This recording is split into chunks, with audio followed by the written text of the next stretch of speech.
This week on the Three Rings podcast, brought to you by Starfish Loves Coffee. So I'm not allowed to perform. As soon as I step on the stage, I can be sued. I didn't want a casting director telling me if I was good enough for this anymore. Went over there, recorded the song. They loved it and said, we'd like to sign you on a 5-album deal. Welcome to the 24th episode of the Three Rings podcast. This week coming from Starfish Loves Coffee in Palmer's Green, venue host and episode sponsor for this week's podcast. Before we get going, hit subscribe on the channel, treat us with a like on the video, and turn on your notification bell so you know all about next week. This week's guest is Dax O'Callaghan. Dax is a leading figure within the dance world who has enjoyed a diverse career in the entertainment industry. From being a child star on TV, Dax went on to create international success in the music industry, both as a solo artist and a band member. Upon returning to the UK, Dax went on to forge his path in dance, first as a performer and then as a choreographer for the likes of JLS, the Overtones and multiple cruise lines. While continuing his creative work, Dax owns Bass, one of London's leading dance studios, and he recently has launched the Bass Performing Arts College. So welcome Dax O'Callaghan, the legend himself.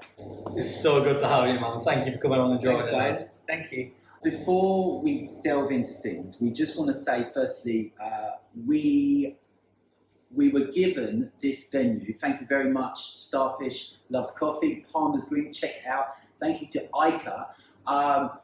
We knew we had a special venue, so we needed a special guest. Exactly. And we were saying this off camera to you, Dax, beforehand. We see you as one of the, if not the biggest player in the commercial dance scene. How do you feel about us saying that first? You're being serious? Yes. I don't see that in any way, but I mean, that's interesting. So I feel like I want to interview you now to ask. Well, we're going to be going into so much, and we're going to be asking you, hopefully, the questions that people watching have been wondering about, because there's so much that I think you're one of these ones that, you don't overshare. And because of that, it makes us more attractive to you. But definitely, when it comes to, when you think about who's in sort of charge and who's dictating, if you are a studio owner, then you are dictating, or at least starting to shift how policies and how things look in the dance industry. Would you say that's fair? Yeah, you put it in a complementary perspective. It comes with, it really comes with this being quite transparent straight away, actually. It comes with a lot of responsibility. Mm-hmm. And I don't know, I'm quite paranoid when I don't do any podcasts at all. And that's because I'm quite paranoid of we have a younger demographic in the dance industry, and I'm always paranoid of the negative perspective of what you say. Yeah. So when I say there's a lot of responsibility, I almost feel like I need to, or don't want to say it, or need a disclaimer that I don't mean that as in an ego stroke, like I've got this. No, I mean that as in I would love to give some people my phone for 10, 15 minutes. Someone to start, it's heavy. It's a lot. Because if you want to do it right, obviously there's that side to it as well, because you can just crack on. Yeah. There's a lot of decisions that will feed down to hundreds and maybe possibly thousands of people, with the teachers, the customers, the staff, from art school, the students to the parents. So everything you look at your phone to answer or go to answer on a Zoom, I'm the last person I think about. I never have a day off ill. I don't have a day off rehearsals injured. I never have.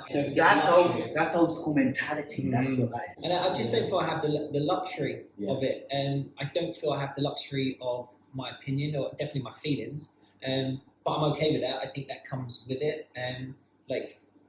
Without digressing to it, even with the college, I think we've set up a little bit different. I've already had a conversation with the students, because it's a different generation now, and they have a lot more issues that not only that they do deal with because what social media brings, but what they're allowed to deal with. There's a lot of things that I'd have been labelled with that weren't invented when I was younger, or stuff that I just weren't allowed to have in an excuse. But I've set it up very much. We've had a conversation that I don't care about your feelings. Your feelings mean nothing when you go to rehearsal. I don't mean that in the way you don't matter. All of this you need. This is why I don't do podcasts, because you need a mature ear to understand what you're saying. I mean, as in how you feel means nothing. If we was to walk in a coffee shop and the person behind there was keeping it real and telling you what they think, you'll be broke and fired, and you won't get hired. I don't need to see how you feel. I need a professional face. Leave your crap at the door. And your feelings don't matter. How are you? What do you need today? Professional. That's how we rock. And I just don't feel I have the luxury of worrying about myself a lot. Probably a lot of friends tell me it's to my detriment. But yeah, there's a lot that we run, a lot of responsibility. And yeah, you feel it. You do feel it. There's so much that we want to ask you.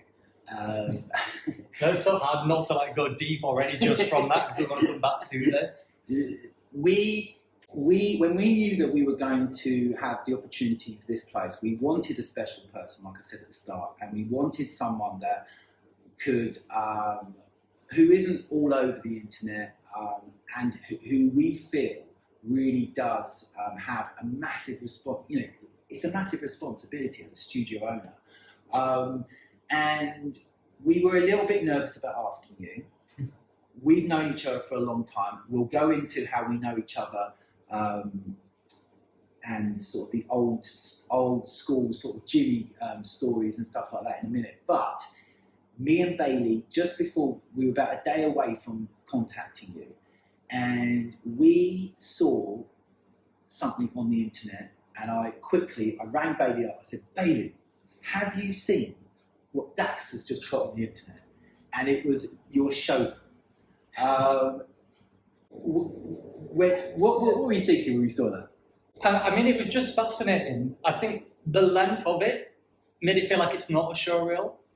But I'd also like to ask you the choice of music. What's a thought process behind that? Because again, that... yeah, there is. Well, it's just, I think it needs to be personal as well. I know a show reel for the younger generation is to try and promote yourself as a way of getting hired. I think at this stage, it's more a tip of the hat. And you're working on a different side of the industry. It's more creative directing or choreography, where people call you in for a conversation about the show. Would you like to work on it? So your show will kind of represent you in a different way of what you've done, and call me if you kind of want anything in this. And I think the song you don't mind making personal rather than popular. And I just think that song, "Let's Make Us Happy," is one of the most perfect pop songs ever. I was very, very conscious not to make it too Michael Jackson deep, where like Coming a Barana music over the top. Was it Spiegel and Spiegel Mirrors by Muir, like all these classical songs. So I just wanted to say something was pop, and I just think that song "Happy" is the most perfect pop song, because it's got a sad tone to it. But the actual sound of the music and the way he sings it is happy. There's falsetto, chest voice. I think it has a bit of everything. And I thought the way, like, I've always felt a bit different to everybody else, because you can tell by the show I've done a bit of everything. So I wanted a song to reflect. No one's going to know that, the depth of that, but that was the choice. I think that song has everything. It goes slow from fast, different tempos. I say the falsetto to the chest voice. It's really happy in the tone, but it's sad lyrics. And I think it covers everything. And I just thought, I don't know, it fit what the show was. If you hadn't have posted it, and someone else would have posted it, at the start, it felt like, oh my God, has Dax died? That's what I thought. It was like the most amazing. If you sent it to us as a show reel, as a dancer, we would have gone, no, it's way too long. It's got to be all compact in the first 10 seconds, so you grab the agent. But I mean, I watched all of it, and I was just like, first of all, I couldn't believe how much you had done. And then secondly, it started to fill in some gaps for me, because how we first met was in Jimmy Williams' class back in the day. And there was, the people, amazing dancers. We were talking about Tristan earlier, Roger, Amy Butterfield. And then you were there, me and Charlotte were there. And I always was thinking, how comes you are so fucking good, even though you must have been about 16, 17 when we were in our early 20s, and I had no idea that you would come. You must have just been in EastEnders or just come out of it at that point. Yeah, when I started going to Pineapple, so that was the last year of Silver. So I went to Silver Young's, which kind of fills in a massive gap when you see the show. And a young white boy, blonde, blue-eyed, is always going to work a lot more. So not to take away from At that yourself, point, but at that point, yeah, exactly. yeah, sure. So you kind of have a helping hand before you start. I mean, even boys now, older boy dancers, they're always going to work more. So I came from Sylvia's in my last year, 2 years. I first went to Derek Hartley's tap class because I started dancing in tap. Yeah. And I was just blown away by Pineapple. And then I found Jimmy's class, and it sounds like back in the day, but I mean, that era. And not that we were special, I mean, that era is in what was created, that community. I remember going into town, and not even to do a class, I'd be in town for an audition or meeting someone, and after I'd be like, I might pop into Pineapple. So it was like you popped in to see who was about and what to play. It was such a community, it was magic. And I don't know if that's just because I was young. I feel as I'm getting older, I don't think it was. It really was that magical. But we didn't have social media, which was a bonus. We went to bed thinking about what we were going to do the next day. We didn't see what everyone else was doing. So we all went and spoke of our ideas, and I don't know, I felt like there was a real renaissance at that point of real, like you and Charlotte ended up creating the agency, which done so much, and even yourself, like carrying on. And you said like Jimmy's become a living legend. Amy, I know Amy finished, but what she did, she was really too early for her generation. Katie Prince. Yeah. I mean, so many people went through I mean, like your Cisco's and your John Grahams did go through Jimmy's, but a little bit after us. Yes. I hear, this is why I don't do podcasts, because I hear those guys talking, and what they talk about is right for their history, but things did start a little bit before that. And we were so young, like stupid young. Were you not intimidated? I mean, you weren't. I can say he was. Like, I used to always just think, how are you so good?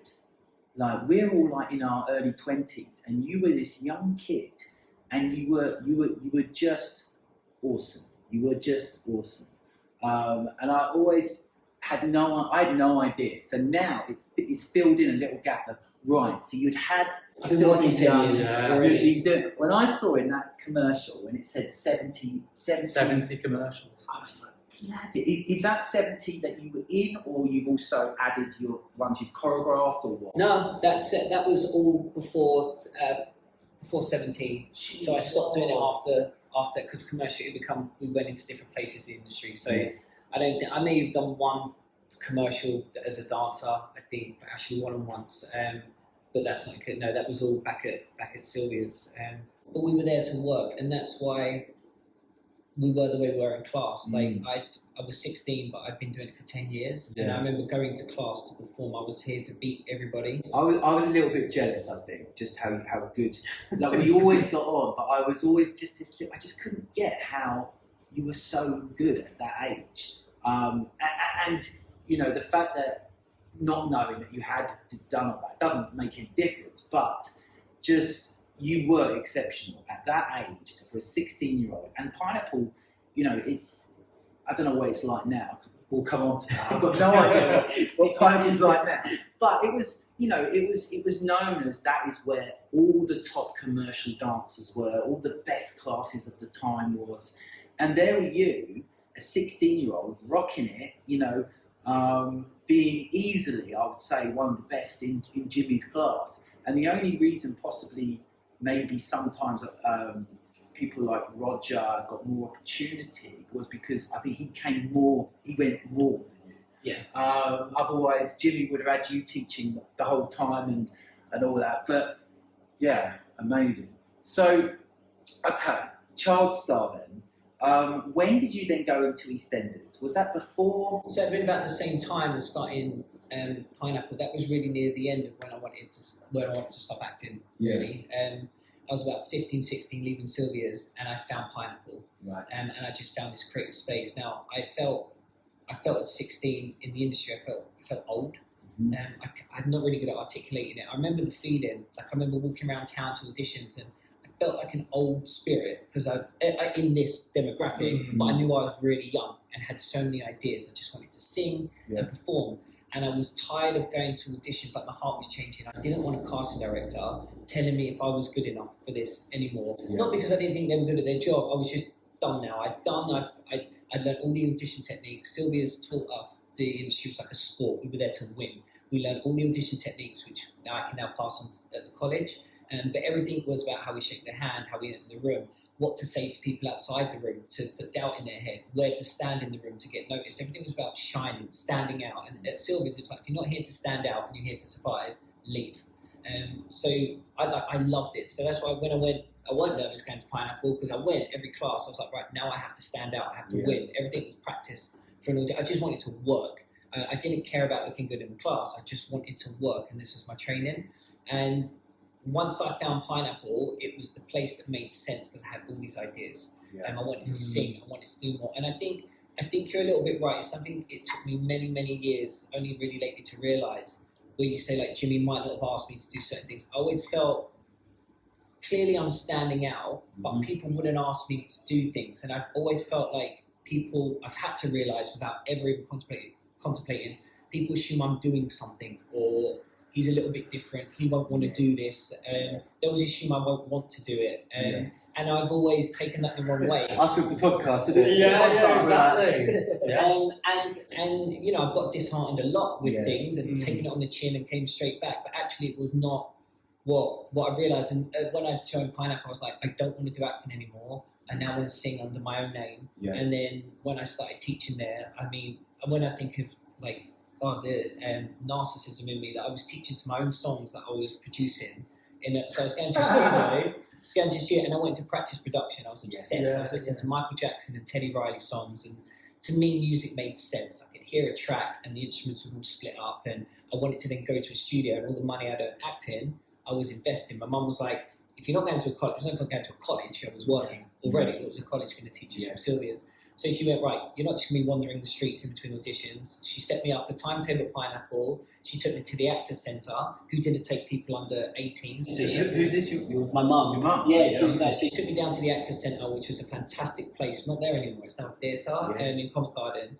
And we didn't have the Actors Temple in. There was only really the Actors Centre. They didn't allow people under 18. But my mum had to go in and say, look, he's done all of this work and he's going to be working. He needs the classes. So she set me up my own timetable, and I just wanted to be at Pineapple. And really, I was using my money to produce songs in studios, some that were so bad if I was to hear them, but practicing. I just wanted to be an artist under my own name, and then started teaching to my own songs to practice. And with Amy and Roger, we'd take studios and film stuff, and it was just a real creative period, and was just trying to get a record deal, and just wanted to stop acting. Can I ask you, with your mum, like, how did she know all of that scene? Was she in the industry? My mum didn't know anything. No. Yeah. I feel like so blessed to have my parents, but they didn't know what they were doing. Like my mum was from Brixton. She grew up hard knocks, like fighting for everything. My dad the same. Like they were just workers. You know, that old school English like worker. They knew nothing about it. So she didn't. When I stopped acting, my mum was like, "What are you doing?" Like Sylvia was like a mum to me in the industry. Everyone was like, you can't leave Sylvia, but I'm very black and white. I don't care what other people think, and if I want to go down another route, I will drop everything. I will not have a safety plan. And when I thought I want to do singing now, or carry on singing, because I've done West End stuff at Sylvia, I want to be an artist. I write songs. I want to do that. I said I'm leaving Sylvia's. Mum was like, you can't leave Sylvia's. It's your money. I was like, no. If I have a safety net, I won't do it. I need to go do this now. And I always was like, no, I will now do this. So my mum knew nothing. It was actually the opposite. She was very resistant. She was like, you do what you want. Like, you're now out in the world. What can I do? Me and Charlotte used to always, we knew that we weren't going to see you sort of on our path because you had your own path. And I think we'll go into this later with sort of philosophy behind how students need to be today and how the industry is kind of changing. But it was always obvious that you were on your own path and you were special. And I don't know, it was like we knew that you weren't going to just be a bog standard commercial dancer. you would have, and it always made me laugh when later on you actually did some dancing for artists and things like that. I was like, that's Dax dancing for an artist, but he's an artist. And yeah, so it was just, you know, you were only, I can't think of anyone else at that point who was doing their own thing. Everyone else was following you must go to auditions, you must follow this kind of pattern. But you were right from the very start, building your own Dancing thing. was never an option for me. I never wanted to dance. I love to dance, but being a dancer, from Sylvia's, you don't dance. You learn to dance, but dancing was the third thing. You're either an actor on TV, and you know, I spent most of my childhood at the BBC. Like this, what we do. We work on this level, or we go into like we had, you know, Lee Ryan from Blue back then, Billy Piper. We were Amy Winehouse was all in the choir together at school. So we were all going to be an artist or an actor. We dance, of course we dance, but none of us were going to be a dancer. You go to college from 18 for your 3 years at Studio Centre Road, and that's when you do that. Those colleges were, so I was first called into Studio Centre. So Pineapple, when they asked me to teach, was a real, like, a mind blow for me. I was like, back then you don't teach. No. Like, the teachers teach. If they've either finished their career, or, you know, they've decided this is all they want to do. But the kids didn't teach. Or if you had an agency. But it was a different era, and I thought, but I'd gone to America, and I knew that what you said there, I've really had to come to terms with it, because I've always been on my own, but always wanted to fit in, but then wanted to do my own thing. It's always been a real struggle. I went to LA when I was 15, 16, and did Wade Robson's class, back then Wade, and obviously was creative director for Britney and then Sync, who was inspiring us all with that music at the time. And there was this, I think he was a year older, he was like 17, kid, but he was producing songs. Obviously he did Gone and Pop for NSYNC. He was producing songs, but he wasn't dancing. For me, he was creating. He just, sometimes I move to create as well as sit down and play. And for me, I felt relatable immediately. So when Pineapple asked to teach, I thought, I could be like Wade, because no one else, I like back then there was like Global Vibrations, Nikki Bentley, Shaney, Jimmy, the teachers were the teachers. I was like, that's not what I want to do. So I guess I just started creating. And then from there, people would ask to do dance jobs, but I turned down every dance job. Dance, I was like, no, I'm out of here. Like, I never wanted to dance. Do you think that sometimes was a sort of a disadvantage where people think, well, he's okay, so we don't need to help him?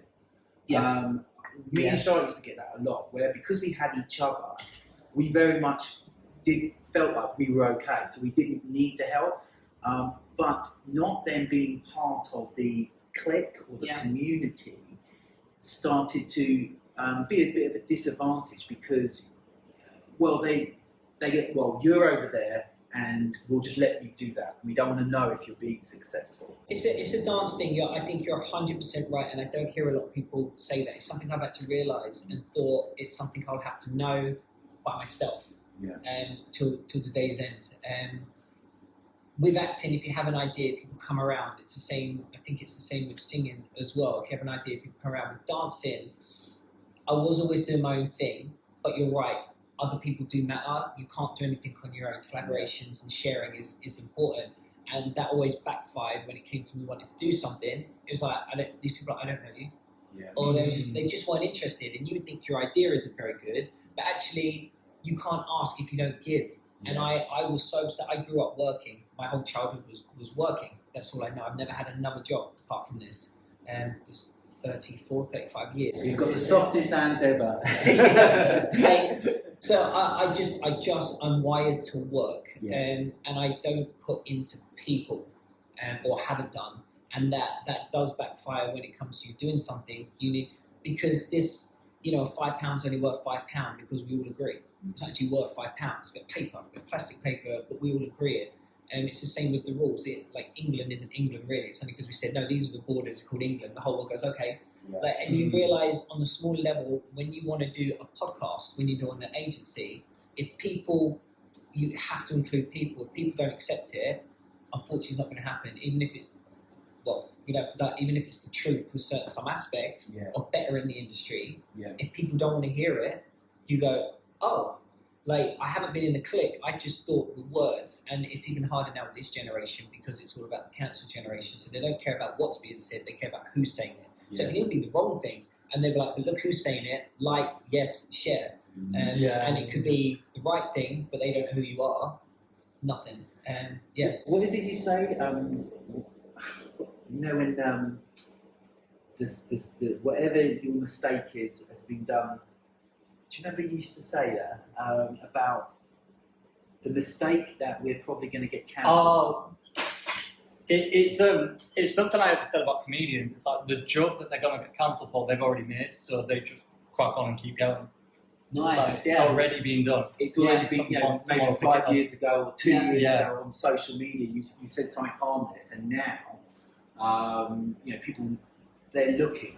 And so you're probably wise not doing so much sort of podcasts. I just stay out because it's not worth I mean, you've had your fair share of fights to better this industry. Yeah. And it comes to a point you go, I never thought I'd come to a point where I go, is it worth it? Because you love the art. And you actually realise, they're not simultaneously. You can still have the passion, but go, I'm not sure I can help this lot unless they want to be helped. And then you go, then you hear the sentence out loud, you go, who are you to think you can help? Like, you go, like maybe everyone else is onto it. Like who are you to change it? It's all going to go pear-shaped for you after this, Dax. Well, this is why I told you before, my team have told me I actually was banned from podcasts for a while, but...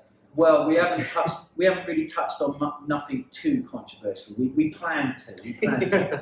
So that way you were sort of made to feel like an outsider about the community. What was the reception you got there, and what do you think they were driven by? I mean, we always would encourage people to go and be an artist like yourself, and I always have this thing of I guess what I'm trying to ask, did you feel they were jealous that you've done it, or do you feel they just didn't understand what you were doing? Decided it. I don't think anyone decided you're an outsider. Yeah. I think it's how you come across. It's my own doing. If I'd have picked up the phone or stayed for drinks, I just was never interested in clubbing, going out for drinks. I just wanted to work. So it's not just the industry. It's more of a life thing. If you don't put time into people, it comes back around when you need people. Is that because you are you're strong within yourself? Yeah. I think it is that I genuinely at the times I'm like, but I don't need it. Like I've never had an agent. Mm-hmm. You've seen the show. I came out of Sylvia's and I went straight into 2 record deals that were quite a few years. Which we're going to talk about in a minute. And then, as you say, bizarrely came back to dance, which was the funniest story when I first got called for the first job, which was a real weird, Layla, my partner at the time, that you knew from Jimmy's as well, top commercial dancer at that time. When I first got the call, she was like, "You can't." I think it was for X Factor, and she was like, "You can't dance for someone." Like how you said you did. But I remember thinking something feels right about this. I mean, I'd come back from my second deal, and I didn't know what I was going to do. I didn't have a tour manager tell me where to go anymore, and I didn't know what I was going to do. So I thought, well, I can do this, but I always felt a bit of a fraud. And I knew something was wrong with the commercial industry when I was allowed to just walk in and do those jobs I did. That's not right. Something's wrong. Well, that's quite a few years into your story. Let's go back. You are when did you start to your first music? 16, 17? Yeah, 16, 17 and started actually going to the studio and producing it. So I came out of EastEnders and they had called me back to be a regular. I'd been in it for 3 months, and it was all a part of, I knew it would be a part of a decision to come back regularly.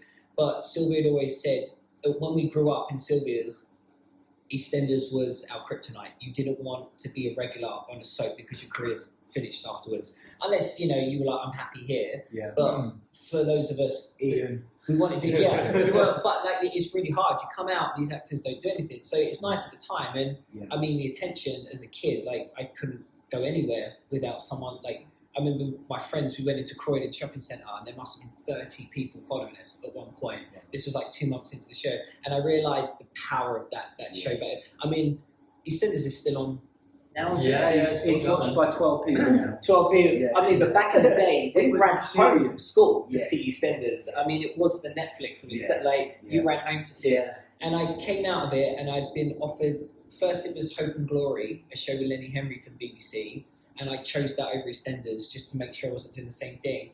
And then that's when I started going to the studio, and then I got a call from Nickelodeon to present Nickelodeon, and that would have been my last job. I took it, and we were presenting the show, so it touched on for the first time, we were ourselves, we were presenters, and it was the first time I was me a little bit, and then they asked would I like to produce the music for the opening credit, just for one opening credit, because they wanted to do a dance scene, do you want to choreograph it and do, because they saw what I was doing at Pineapple, because I started teaching.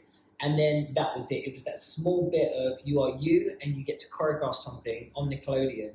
And we did the show, I think, for 3 months. And we came out, was nominated for a BAFTA as well. And it was when I went to the BAFTA Awards for the show, for Nickelodeon, I decided I want to do this, I'm done.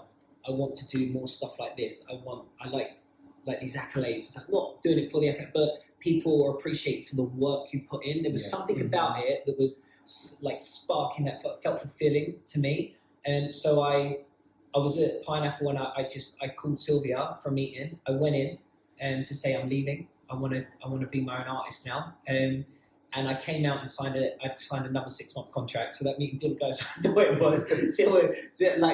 Sylvia was like my mum. And then it was like 4 days later, I went back. I went, no. Like, I came to leave. I know we just signed a contract, but I'm leaving.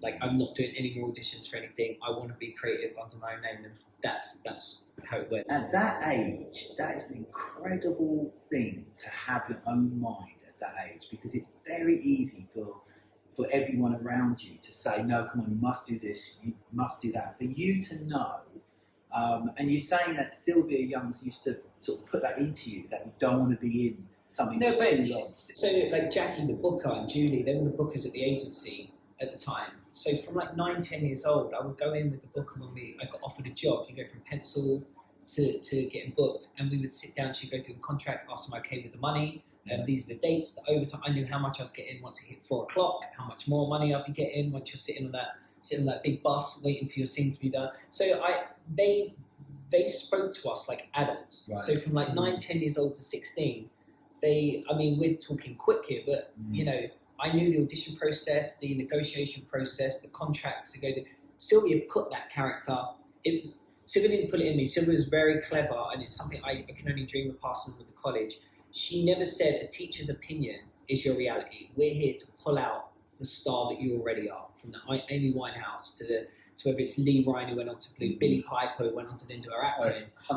It just goes, and everyone was in EastEnders was from Sylvia's at the time. It was, and she was like, you're not all going to be how unfortunately a lot of the colleges are, because it's a money machine now. It's half a conversation, but you end up seeing 96% white girls that, they're not bad, but they're not great. They all sing and dance and act a little bit. We're going to make you all-rounders. Which is like, I'm going to make you all-rounder. I'm going to pull out what you're great at. If you're great at the long jump, I'm not going to have you running sprints. So you can be good at everything. They're like, no, you're going to do those, but we're going to concentrate. And it was about pulling out your own character. And so she really honed in and molded the character that ended up going, no, I want to do this. Like, I'm out. And she said, you ever want to come back, just give me a call. It was always professional. There were never the feelings involved, like emotional blackmail or, no, but we're friends. It was always professional business and respect. I'd only known respect growing up, so I didn't think I would ever see anything different. Yeah, so in your training at Sylvia's, was it like you were trained to perform as yourself? Yeah, we were taught to play a role. Well, it was all the foundations as normal, and nothing interesting there. But then we obviously had our acting, singing, as well as all the dancing. But we were trained, like our audition techniques were intense. We had a lot of audition techniques throughout the week, because we would be pulled out of lesson halfway through the day to go down Oxford Street to an audition. Everything was to work. It's like, if it's not going to help you work, you're not going to do it. And there's no point in us teaching you. So it was intense in the extras that they told you. It was like, there's no point being a great performer if you can't nail the audition. And so it was like a sport, if that makes sense. Yeah, it makes absolute sense. Yeah. It's interesting, because I always think this side where we're only taught to play a role at college is like a block in the process for most people being able to become the artist you did. Because it sounds like Sylvia had a very different approach, which allowed you to go on and achieve that. There's just, I think it's an era. I think we were lucky in the era as well. It was like how Pineapple was, and there was just some magic. The first day I walked into Sylvia's, it was like I was like 9 years old. It was just, I was like, I'm coming here. And for me, you're right. I don't know who's installed that. I never thought I'd love to come. I never thought I'd love to do this. I was like, right, I'm coming here, and I would just do it. It made you a very different artist to the rest of us. It felt you had your own path where everybody else seemed to be relying on this sort of commercial audition. That's where we're going to go. So it wasn't a surprise when you suddenly. I remember you invited us to a showcase. Oh my pop God. Showcase. I actually forget about those showcases. And oh my Well, God. it was, yeah, we didn't know what to expect, but I remember me and Charlotte saying, well, it's Dax. It's going to be phenomenal. But the first, I think we came to two. The first one we came to. Yeah, set the picture. This would be downstairs in a club somewhere in central London. Dark, little nightclub. And it was you with maybe two, I think maybe the first time you were on your own, or you might have had two dancers. But it was so amazing. You couldn't quite compute it. So it was like, wow, are people going to accept this? Yeah. Do you know what I mean? Because it was very... Or is he mental? Well, I know what you mean. It was like a mixture of Michael Jackson, Justin Timberlake, Usher. Well, I don't know if Usher was around then. It was a bit early for Usher maybe, but all rolled into one. And it was just... my impression was almost it was too good.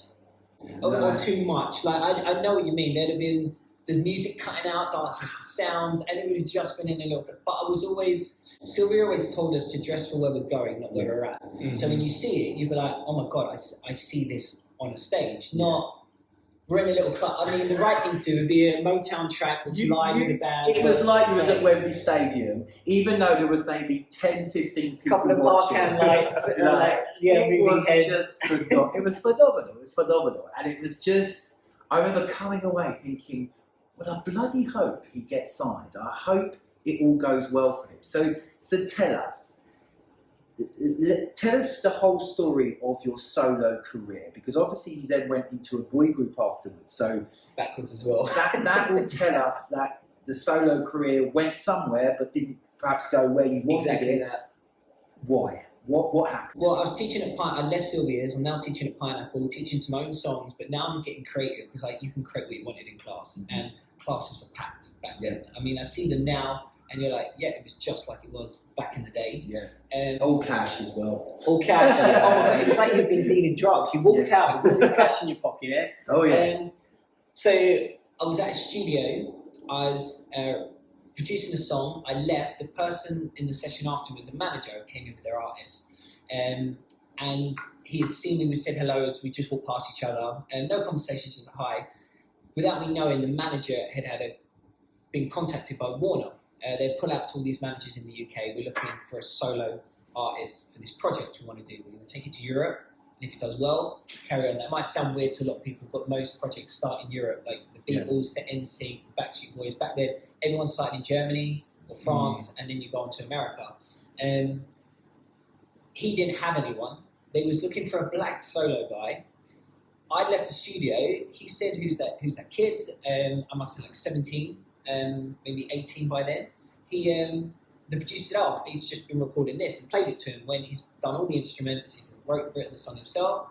The guy took the song without me knowing. The producer gave it to him, and he sent it into the record label.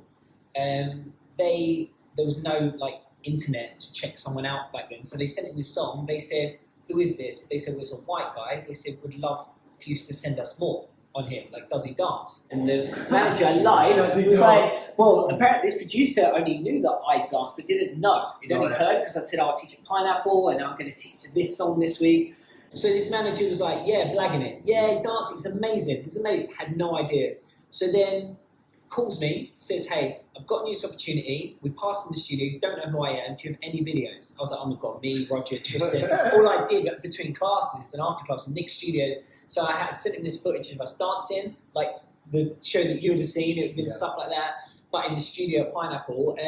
he sent it in, and they went, "Can you fly him to France to record the song with us here?" And went over there, recorded the song. They loved it and said, "We'd like to sign you on a 5-album deal." And we came back. We did a showcase in the UK. How old are you at this point? 18. 18. 18. I was like, done it.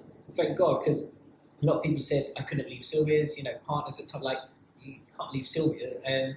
So was relieved as well. I thought, this is it. It's what I want to do. Signed the deal. We recorded a great album out in France and Germany. Lived out in France and Germany for a little bit. We released the first song. I think it went to number 3 in the charts out there. My first performance. I remember it. We were following it. We were following your progress. Phenomenal. Like, it was everything that I'd hoped for. Like, I just felt I was floating every day. I was recording every day. I was with the best people. It was totally manufactured. They would give me the songs, but they were doing their best to base it around me. I could come with ideas on the songs. They were like, absolutely. Then I said, can I choreograph it and have my friends dance with me, like Amy, Roger, Tristan. I didn't know Layla. We didn't have a dancer. And Amy said, oh, I know this girl Layla. I was like, oh, I know her from Jimmy's. I was like, but she's like a woman. It's like, 'cause I was so young. She'd only been like 23, 24. But I was just like, she's this beautiful woman. I was like, oh, if you think she'll do it, it's like, it's a record deal. Like, she's going to perform. Our first ever show, my first ever performance was the day, it was on my 18th birthday. It just happened, the release date of the song, my first performance on my 18th birthday in France. It was when they changed the Eiffel Tower to the lights we know today, the sparkling lights at night. And they did a big show. There was Robbie Williams, some other artists, and I was there as well. And it was just hundreds of thousands of people. It was, and I got to they drove us down the Champs-Élysées, and it was amazing being on that stage. And that was our release. But again, it was almost like too much, too soon. It was 2002, 2003. Well, Napster, LimeWire had come out. The internet had just been invented. Everyone started downloading music. The record companies had been warned, didn't want to hear it, and now they were losing money hand and foot. I'd had a strong song in the charts, so they now focused all their money on, back then it was Madonna, Red Hot Chili Peppers, all the Warner artists. The rest of us, you either dropped, or because I'd had a successful song and they'd spent so much money on this album, they shelved me. They didn't want to let me go, but they couldn't put any more in. As you know, with record labels, when you're shelved, it's worse than getting dropped. You can't do anything. I'm under contract. So I sat there for ages. I didn't know what to do. But every day is an email like, oh, yeah, we've got this coming. We did some performances, but they just weren't reinvesting the money to it. And we've recorded the album. It's great. So I was kind of stuck. Came back home. I left the management and went back to Pineapple teaching. And I thought, just crack on, just keep going. I was training every day. And back then I was doing like 2 hours every morning singing, teaching at Pineapple again, dancing. So how long was that from you getting signed, doing all that stuff in France, and then to being shelved? About a year's period. I mean, we released the album literally 2.5 months after it was so quick. It's fascinating because, I don't know if you know, but Charlotte, she got signed to EMI. Well, I was going to say, you must have known this because Charlotte was being an artist at the time as well, right? EMI got, she was being developed, and EMI then took over, and they got rid of all the developing artists. Yeah. And at the same time, Lady Gaga came out looking exactly like Charlotte was being primed to do. Right. So they were just like, no, that's it. And we went from basically this woman at EMI being best friends with Charlotte to couldn't even get through to her. It was brutal. It's literally that I had a production team between me that owned my project that found me and Warner. So they said, look, we can take the project elsewhere, but you know how it goes. You start having these conversations for a long time. We're trying this, trying that. Yeah. And after a while you go, I don't think anything's going to happen. So I came back, I need to do something. And so I left my manager, tough decision. Didn't know if it's now over for me, because now I know I'm not even 20, but I'm feeling old. I'm like, am I done? I think I'm done because I got what I wanted, but I didn't quite get to live it.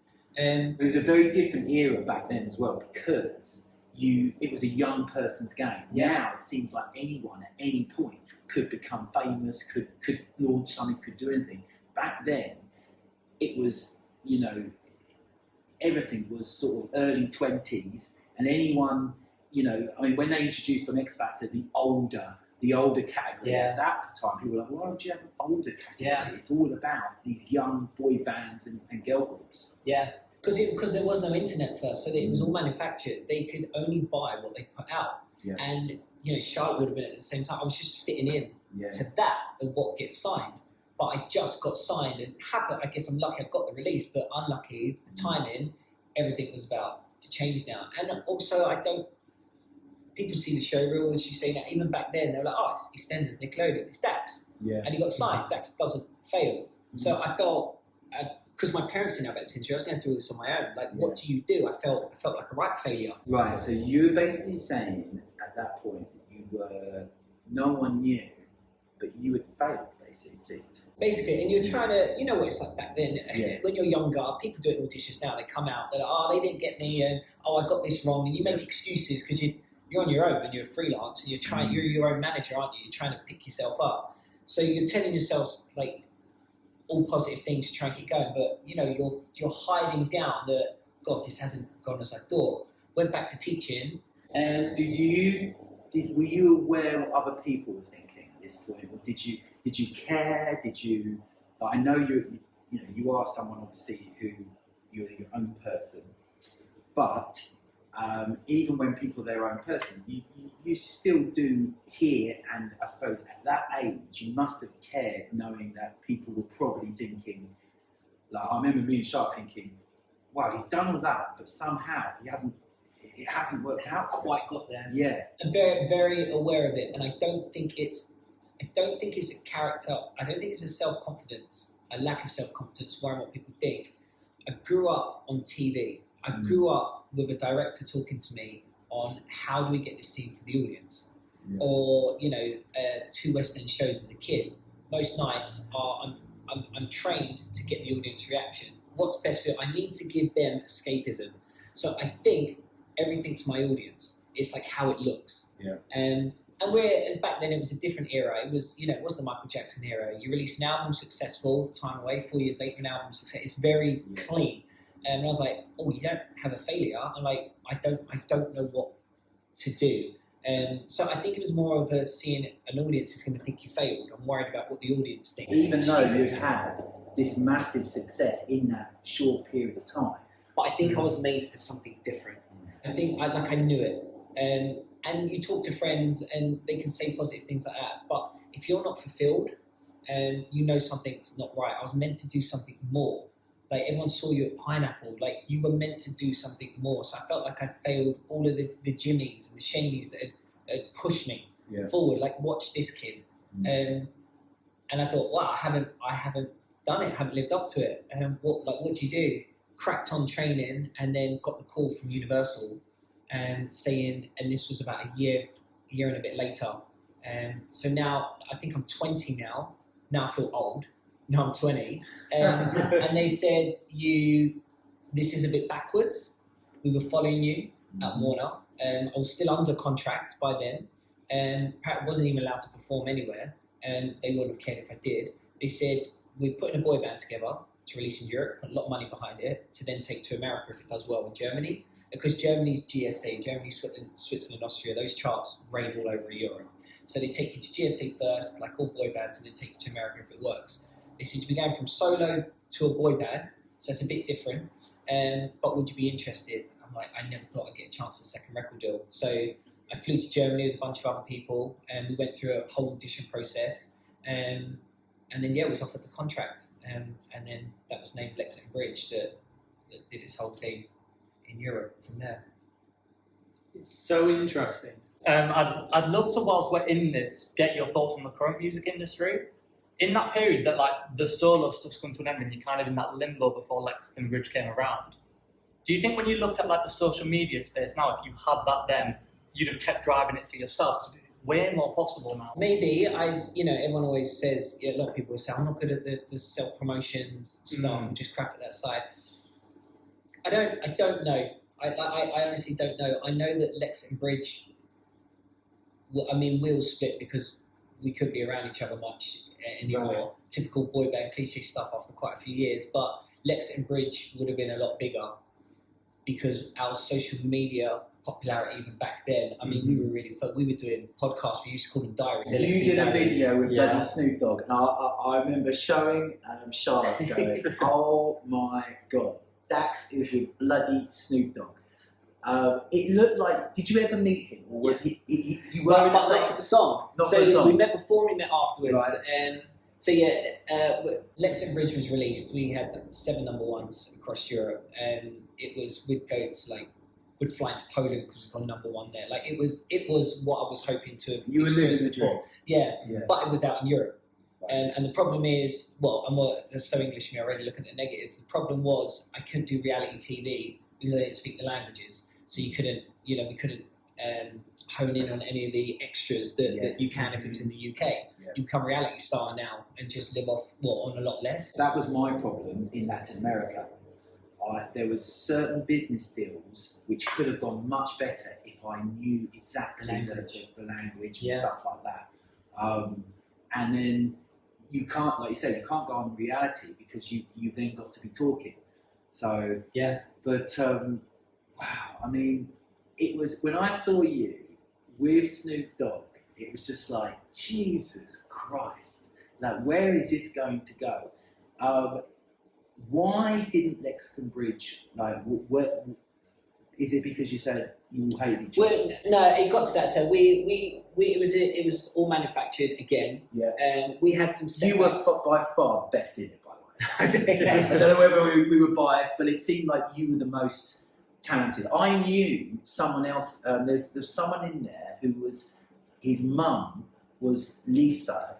Rob. Yeah, Rob. Yeah, so I knew his mum because his mum. I had a deal with creating websites. Oh wow, yeah, Rob was our American in the group. Right. Lexington Bridge wasn't typical boy band. It was a real R&B flavour, but it was a real Spice Girls. There were 5 completely different characters. Yeah. But I came into it very different, as you can imagine. Looking back, there were 4 guys that were, oh my God, we're going to live this dream. And I was like, no, guys, we need to work hard because if we don't make this work and it's over, we'll go back home. They're like, all right, negative Nancy, calm down. Like, no, we need to work. We need to get the right songs. We need to make sure we're kind to the fans. I know how important this is. They're like, all right, chill.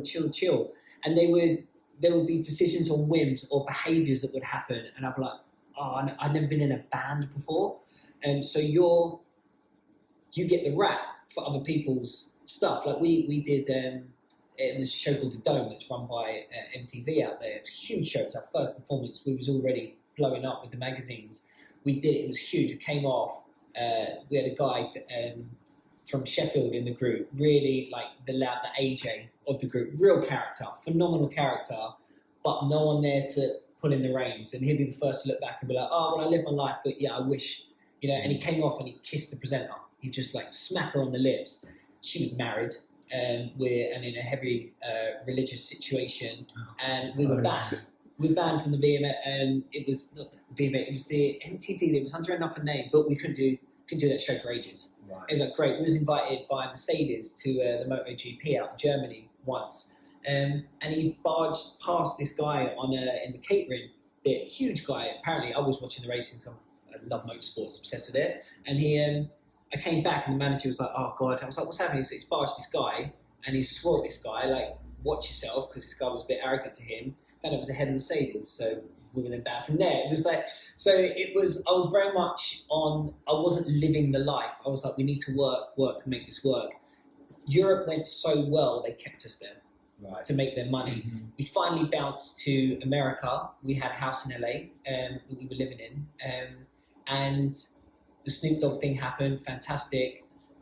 Then I grew up. Did you smoke weed with Snoop Dogg? No. I mean, we can touch on the religious side. Like, I was heavily Christian back then, so it was such an oxymoron. Everything I've done is an oxymoron. Like, I wouldn't go out, I would do stuff, which just I think doesn't work if you're not sociable at all. And obviously me and Layla have been together for years. So I had a girlfriend back at home that had been waiting during all of these record deals, just patiently for me to come home at some point. For those who don't know Layla Ellison, I don't know what she looks like now. I'm sure she's still beautiful. But she was, I remember when you got with her thinking, is that right? Because you were young, she was older. But in context now, it's fine. But it just seemed like, wow, you've got this much older girlfriend. I mean, she was fit. Layla was fit. Well, she was brought in as a dancer on the Warner deal, the first deal in France. Right. And yeah, that's why even then I was like, oh, will she want to do the job? She's like a woman. And then when she came in and we got on, I almost felt like I was offending her by thinking, could we be together? Yes. Because she was just beautiful. You'd be she was older. cancelled nowadays. Yeah, if you went yeah. with a dancer now, that'd be it. So she, I mean, what a partner. She patiently waited at home for all of those years. Right. That we toured, we was Lexington for like 3-4 years. And we went to LA. And then when I was doing the music, without taking it too long, when I was doing the music and going to studios to write back at the Pineapple days, wanting to leave acting, I was listening to Michael Jackson, which was Jimmy Jam and Terry Lewis songs. I always want to know who the producers were, and Teddy Riley. And I was obsessed with Teddy Riley. I loved Blackstreet. Blackstreet, the whole Jack Swing thing that he invented. I was obsessed with Jack Swing and his pop stuff with Michael, and Jimmy Jam and Terry Lewis. I was just obsessed with the sweet sounds and the beatboxes that Michael did, but they had, like, I was just obsessed with it and always trying to replicate it. And doing it for years. In the boy band, we weren't allowed to write our own songs, but I was so inspired. We were living a dream. I was just writing every day and recording songs. We went to LA. They told us Teddy Riley was coming to this party that we was at. I thought, oh my God, I get to meet Teddy. Not only did we meet Teddy, we sat down and had a conversation with him. He was like, new boy band, the record company was showing us off. And he said, do any of you write songs? Well, the band weren't so supportive of each other. We was all trying to do our own thing and be the main guy. It was not great. We were idiots. And me as well. I was like trying to make sure I was doing my thing. Yeah. But they couldn't miss this opportunity. And they said, well, Dax writes. They didn't want to like cut off their nose to spite their face. He said, can I hear something? I was like, yes, sir. Absolutely. So it was that moment. For me, it was everything. Like, it's a thing because he's a big producer, but for me, it was the guy. Yes. I thought this would be it. I can play in some songs and I can leave this world happy. So I was like, absolutely. I had him on the go ready on the laptop, played him a few, and then one song he went, can I reproduce this for you guys? I was like, you serious? He was like, yes. The manager was like, absolutely. We had an American manager that come in at that time that we were working with. It was like, absolutely. So the guys flew home. I stayed. I went to Teddy's house for 2 days. We reproduced the song, re-recorded the song, re-recorded all the vocals, recorded parts for the boys. Wow. But even in the booth, I was singing, he'd be like, the timing's a bit fast. He goes, Michael used to do that. You need to, what I tell him is do that. Now, I'm trying to take it, I'm not even hearing his note because he's saying, Michael used to do this and I would tell him this. And for me, because it was Michael as well, I was like, I'm here. Like, this is it. And I was just, everything made sense. The way Teddy spoke was, I've been waiting for this type of conversation because I guess I was inspired by them. It was everything. Yeah. And at the same time, I met one of 3T was with Teddy at the time. Ended up getting on really well with him. This is Michael Jackson's cousins, weren't yeah, well, his nephews. Toto's boys. So he said, would you be interested in producing an album for me? I was like, oh my God, absolutely. I went back to the apartment. There was a manager waiting for me that gave me a talk. Said, right, if you work together, because you do choreography as well, that's what he's interested in, as well as writing songs. If Michael comes to rehearsals, he usually stands at the back. You need to agree if he puts any suggestions in. I was given a breakdown if Michael comes to rehearsals on how you act. Now, I knew it was still far away, but I was like, oh my God, I'm in that world where you're warned, you're told how to act. I was like, wow. I was like, this is how old are you at this point? Now I'm like 22, 23. Cynics would say you were too old. Too old, Michael Jackson. Yeah. Too old for Michael. You remember? But yeah, like, and that was, I thought, this is it. Like this, ironically, this is it. And then a week later, Michael died. He passed away. Yeah. And for me, like, the world kind of crashing down. I think I was numb for ages. It was worse than a family member for me, and I couldn't work out why. I was like, it's Michael, I should be okay, but our Bible was gone. And like, he was not just it, he was all of our Bibles. It was like, what? Like, do you know what? It's funny you say that. Yours is at a much higher level. You were about to meet the guy. We originally, Rudai was meant to supply the extras for the Earth song and all that. Yeah. And then, because they were originally going to do all the rehearsals in England, and then something happened. Michael Jackson got rid of the the tour people, whatever, and then it was Mark Summers who ended up getting the contract. But you say that verse song. So back in, must have been 95. Yeah, back in 95, I was dancing at the Close Show in Birmingham. Mm-hmm. I must have been 14 years old, 13, 14. And my mum got the call to say, does Dax want to dance for Michael at the Brit Awards, you know, with Jarvis Cocker? Yeah, I was there. Was you there? Underneath, didn't see a thing. Because I was so into Michael Jackson that I didn't see.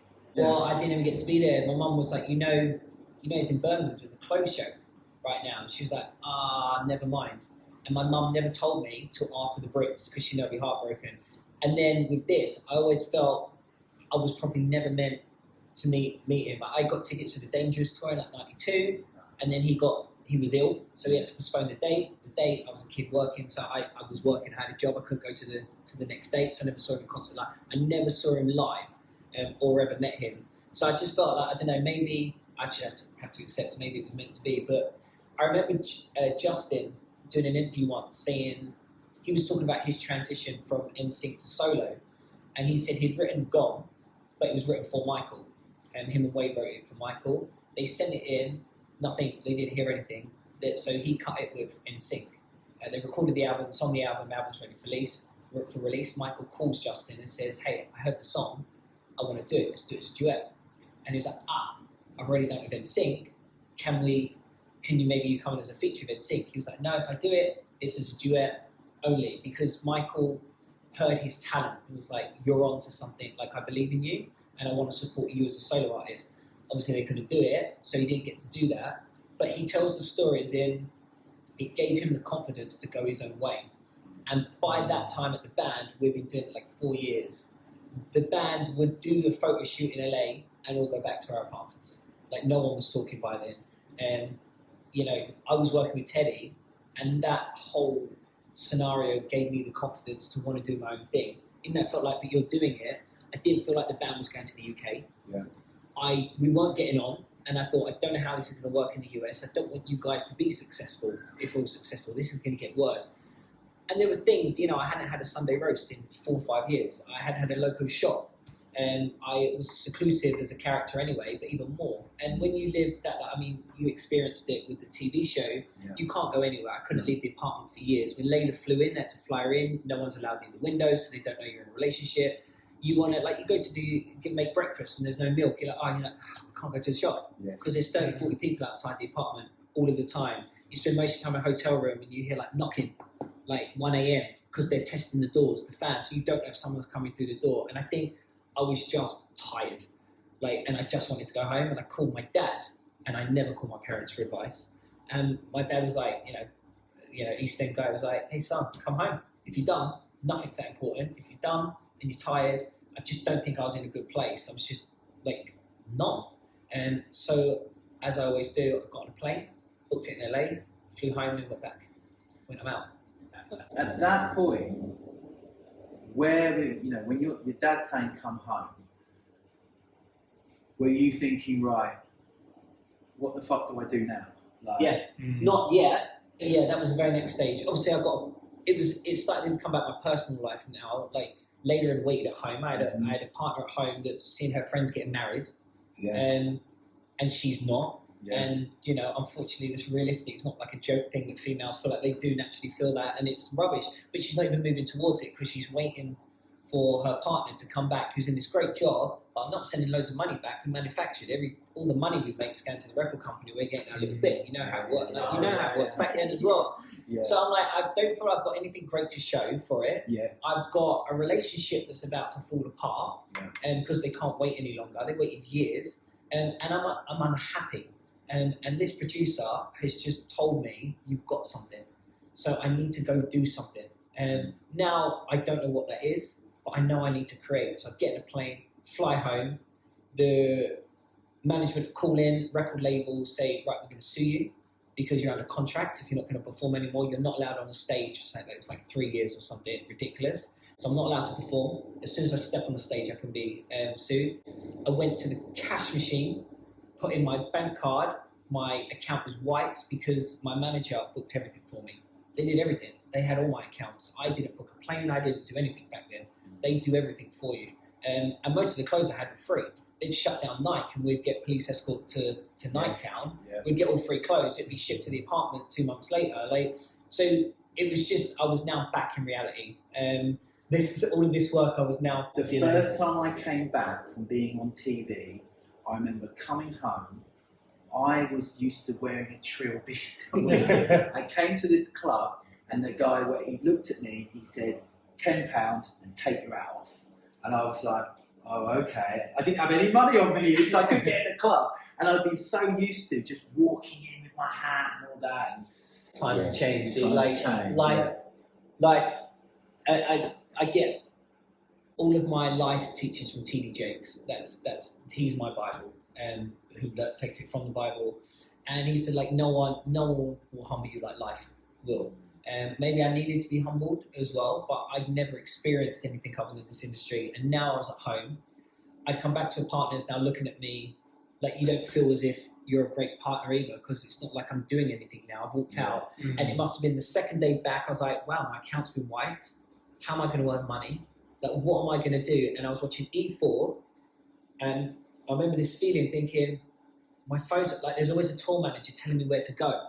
And I thought, no one's going to tell. It sounds stupid, but I'm like, what an idiot. But I was looking back, I'm like, I didn't know where to go. Like, someone was always telling me what I was going to be doing for the next few months, or hassling, and I would joke and be late, and like the tour manager's like, would you hurry up, get there? I thought, what am I going to do? I'd never had a normal job before, so I'd had no reality skills. I was like, well, I felt suddenly in the real world, and like, what the hell you was I said doing? humbled. Like, I wouldn't have looked at you and thought you deserved anything bad. It felt like you deserved everything that you were getting, all the success you were getting. So why would you say that? Do you think maybe only you know yourself? Do you think there was parts of you which was a bit this or a bit, I don't know? Yeah, maybe. I don't think as harsh as maybe I make it sound. I think, as I said, like sharing things, maybe a band wasn't the best environment for me, because maybe I could have just been cool. Yeah. Just been cool with people's personalities a lot more and shared it. Like, I think life was humbling you in that way. And maybe humble's the wrong word, maybe, because the showreel looks great, and the showreel is maybe less than 10% of the actual work that we've actually done in our lives, but it looks great. But people don't realise, for every one job, there's 10 fails. Yeah. And so I think I just was living a certain life where everything's extreme. Everyone that I meet goes, wow, everything's just more extreme with you. That I don't ask for it, just comes that way. So the jobs are great, but I think the falls are harder as well. And I think if you have so many falls, this is now a second record deal. Yeah. And I'm not looking at, I've had 2 record deals, I'm looking at 2 failures. Like, what am I going to do? I didn't go number 1 in the UK and all my friends know. Like, I've had a bunch of number 1s where no one cares. And now the dance industry is different. I don't know these people. Do I go back to teaching? And I think if you've had quite a few failures, and the Englishman in me concentrates on the negatives, you start to think, maybe I deserve this. Like, just the self-doubt. You're like, so what do? Do I call pineapple and I'll go back to teaching? That's humbling. That's humbling again. So now, which I do, and I end up teaching pineapple for 18 years total. Yeah. Like, that's a hell of a long time. That's huge. Well, it could have been worse. I was there 20, I think it was 22 years I taught there. But yours, like, that's a great attribute to you, because yours went inside, it runs alongside a dance agency, choreographing. We had a purpose for having the classes. You have a purpose. I had no interest in having a dance career. No. I love to dance, and I have all the respect for dancers, otherwise I wouldn't have the things I have today for the dancers in the community. It felt like it was always a filler for you. It was always a filler for me. But not disregarded, hugely appreciate, and I would do anything for Pineapple. Yeah. Like, oh my God, I couldn't appreciate that place more for what it's done for us. Yeah. Like, sometimes when I'm speaking about bass, I have to be corrected because I say Pineapple. Like, I feel probably mind blown, but I say Pineapple because I just think of our love for that. Like, everything's based on that time. And yeah, like, it filled a purpose, and it was a filler, but in the great way. It would be my therapy.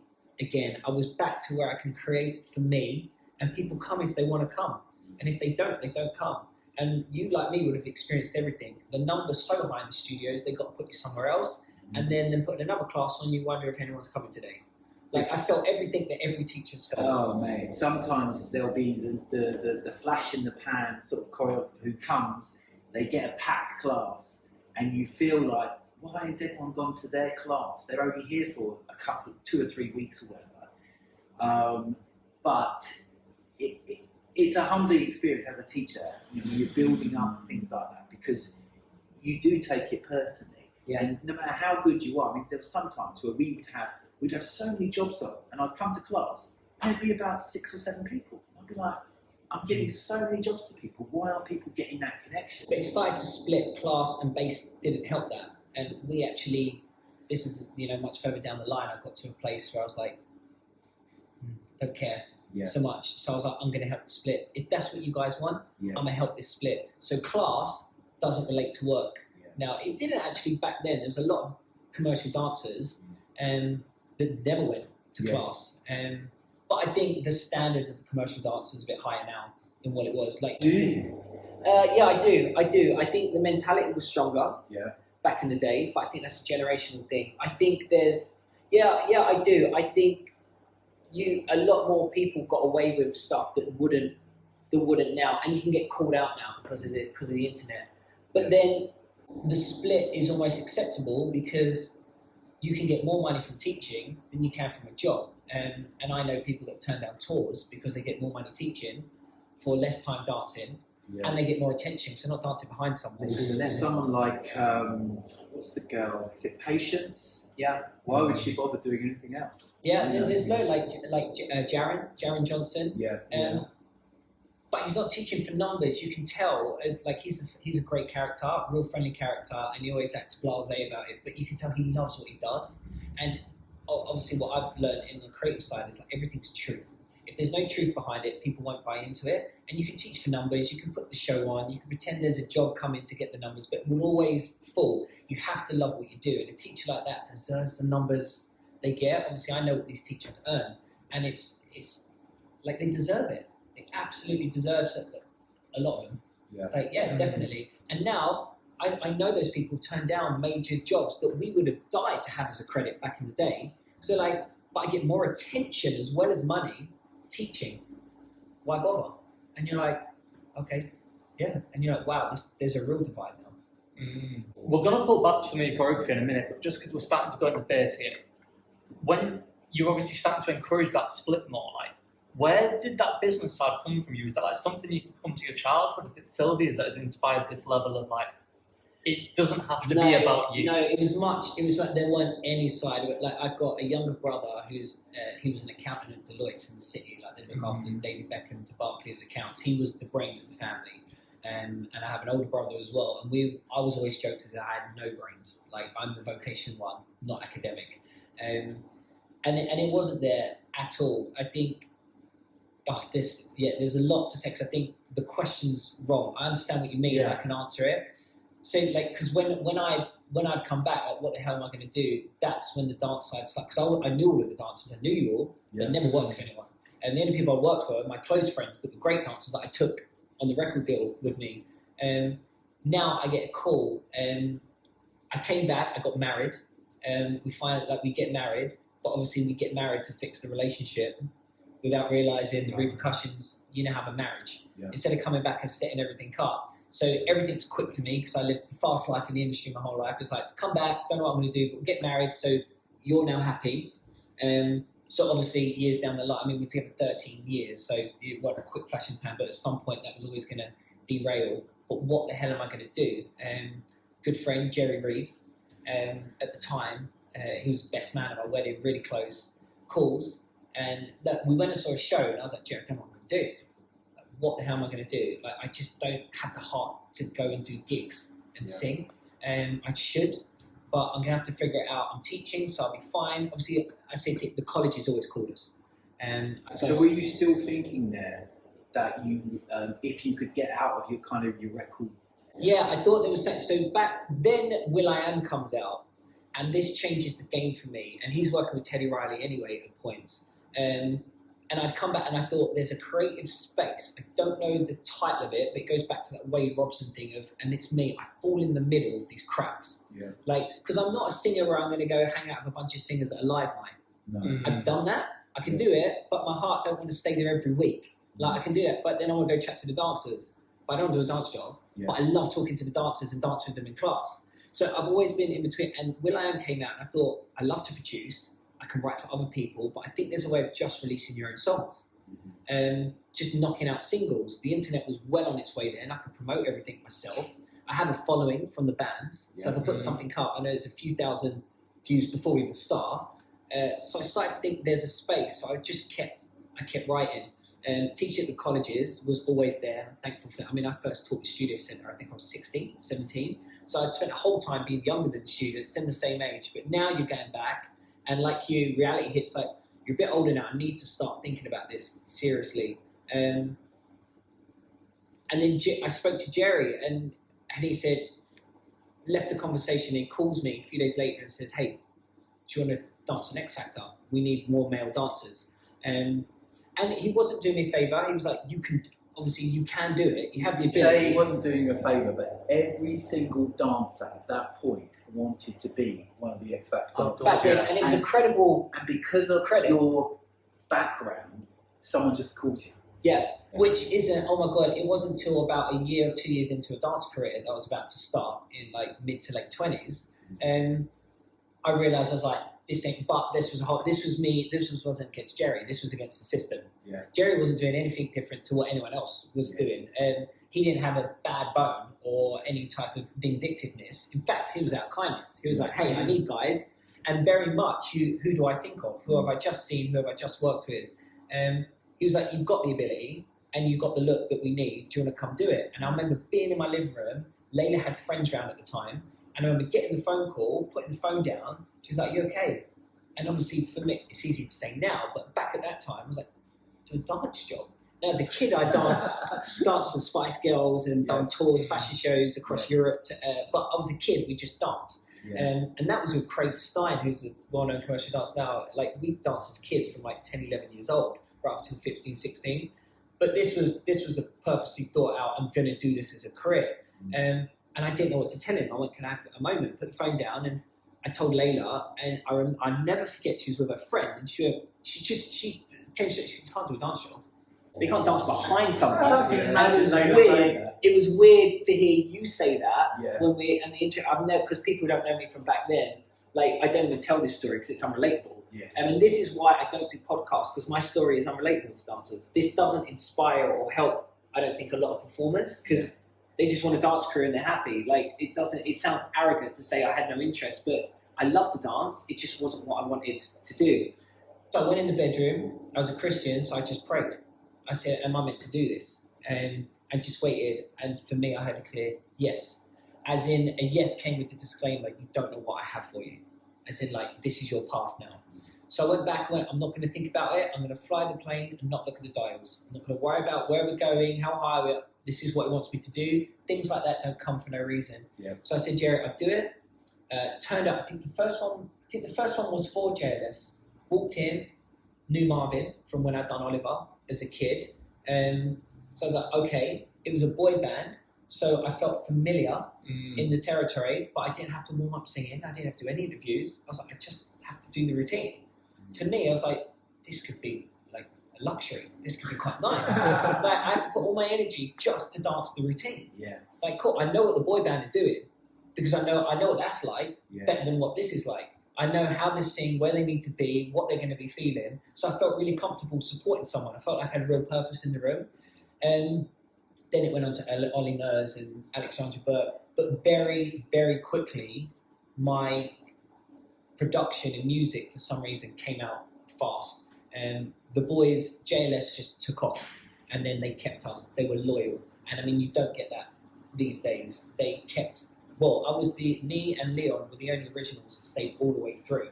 And they had a lot of other dancers. They changed stuff. They put girls in for a bit, came out, but we stayed. We did, I think the summer tours, like 7 tours. Now I'm doing the O2 arenas and everything. And the funniest thing, but I'm now a dancer. Who was choreographing this? So we came in. Jerry Slaughter was the first choreographer for them, for Everybody in Love. Christina Aguilera's choreographer at the time. Yeah. And what he did, genius. It was simplified. It was brilliant.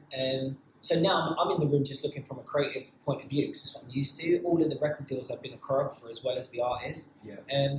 So I'm loving the space, still comfortable, but have none of the worries. Jerry was amazing.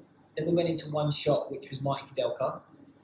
So now I'm not feeling like I'm not doing anything that's not great. Like I'm feeling absolutely fulfilled with this. Yeah. But now I'm a dancer. I've learned to, maybe I need to enjoy it as well, because I've gone through a humbling period. So I'm just enjoying it with the other dancers.